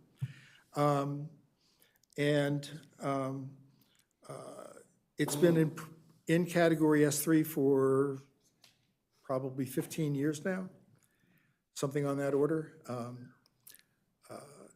We'd love to be able to arrange to get sewer to the property. It's, as we said, very expensive, and certainly not probably something that an individual property owner could manage on their own. They would have to have cooperation. Love to get that property connected to public sewer. It was one of those situations where an overflow pipe from the septic system was discharging into the pond. So if the septic system backed up, hey, it's no problem, it'll just go into the pond. And we certainly couldn't allow that any longer, so they are pumping out on a regular basis. Okay. All right, well, you know, we keep working with them, maybe you could create, you know, maybe there's, to make it work, so. Can I ask one okay. question that, actually, maybe this is more appropriate. It's sort of related to how we split, property owners potentially splitting the costs, and maybe it's actually a question for legal, I'm not sure. I've heard of things called latecomer agreements. If in certain states allow something called a latecomer agreement, which is like the first in, otherwise would bear the cost of the whole project, but arrangements can be made where they either front the cost or the jurisdiction fronts the cost, and then as people develop around them, they contribute their proportional share. We have been looking at options for that kind of situation. They have not worked out from a fiscal standpoint so far. We also have to get Prince George's County on board with that, because whatever we do here under WSSC, Prince George's has to do there under WSSC. We have to be equitable. There is no built-in mechanism right now, say for the first person to jump in and build the thing, and that get reimbursed from the other property owners. If they come up with some kind of private arrangement like that, but it can't be done under WSSC. Neither the Sanitary Commission nor the county subsidizes main extensions at this point. Yeah, okay. All right, Thanks. You good? Yeah. All right, so thank you for presenting these. Do I have a motion to transmit the recommendations that we've heard today to the County Council on water and sewer category change request, March 2025 County Council review? Yeah, I'll move to transmit the recommendations to the county council. Second. All in favor? Aye. Ayes have it. Thank you so much. We'll take a 1-minute break here. We have our last item, forest conservation fee increases to go over. So thank you.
Good afternoon. We're on our last item of the afternoon, forest conservation fee increases, where staff is recommending approval of the new rates and adoption of the resolution. And Kelsey Desmond is presenting this item this afternoon. Welcome.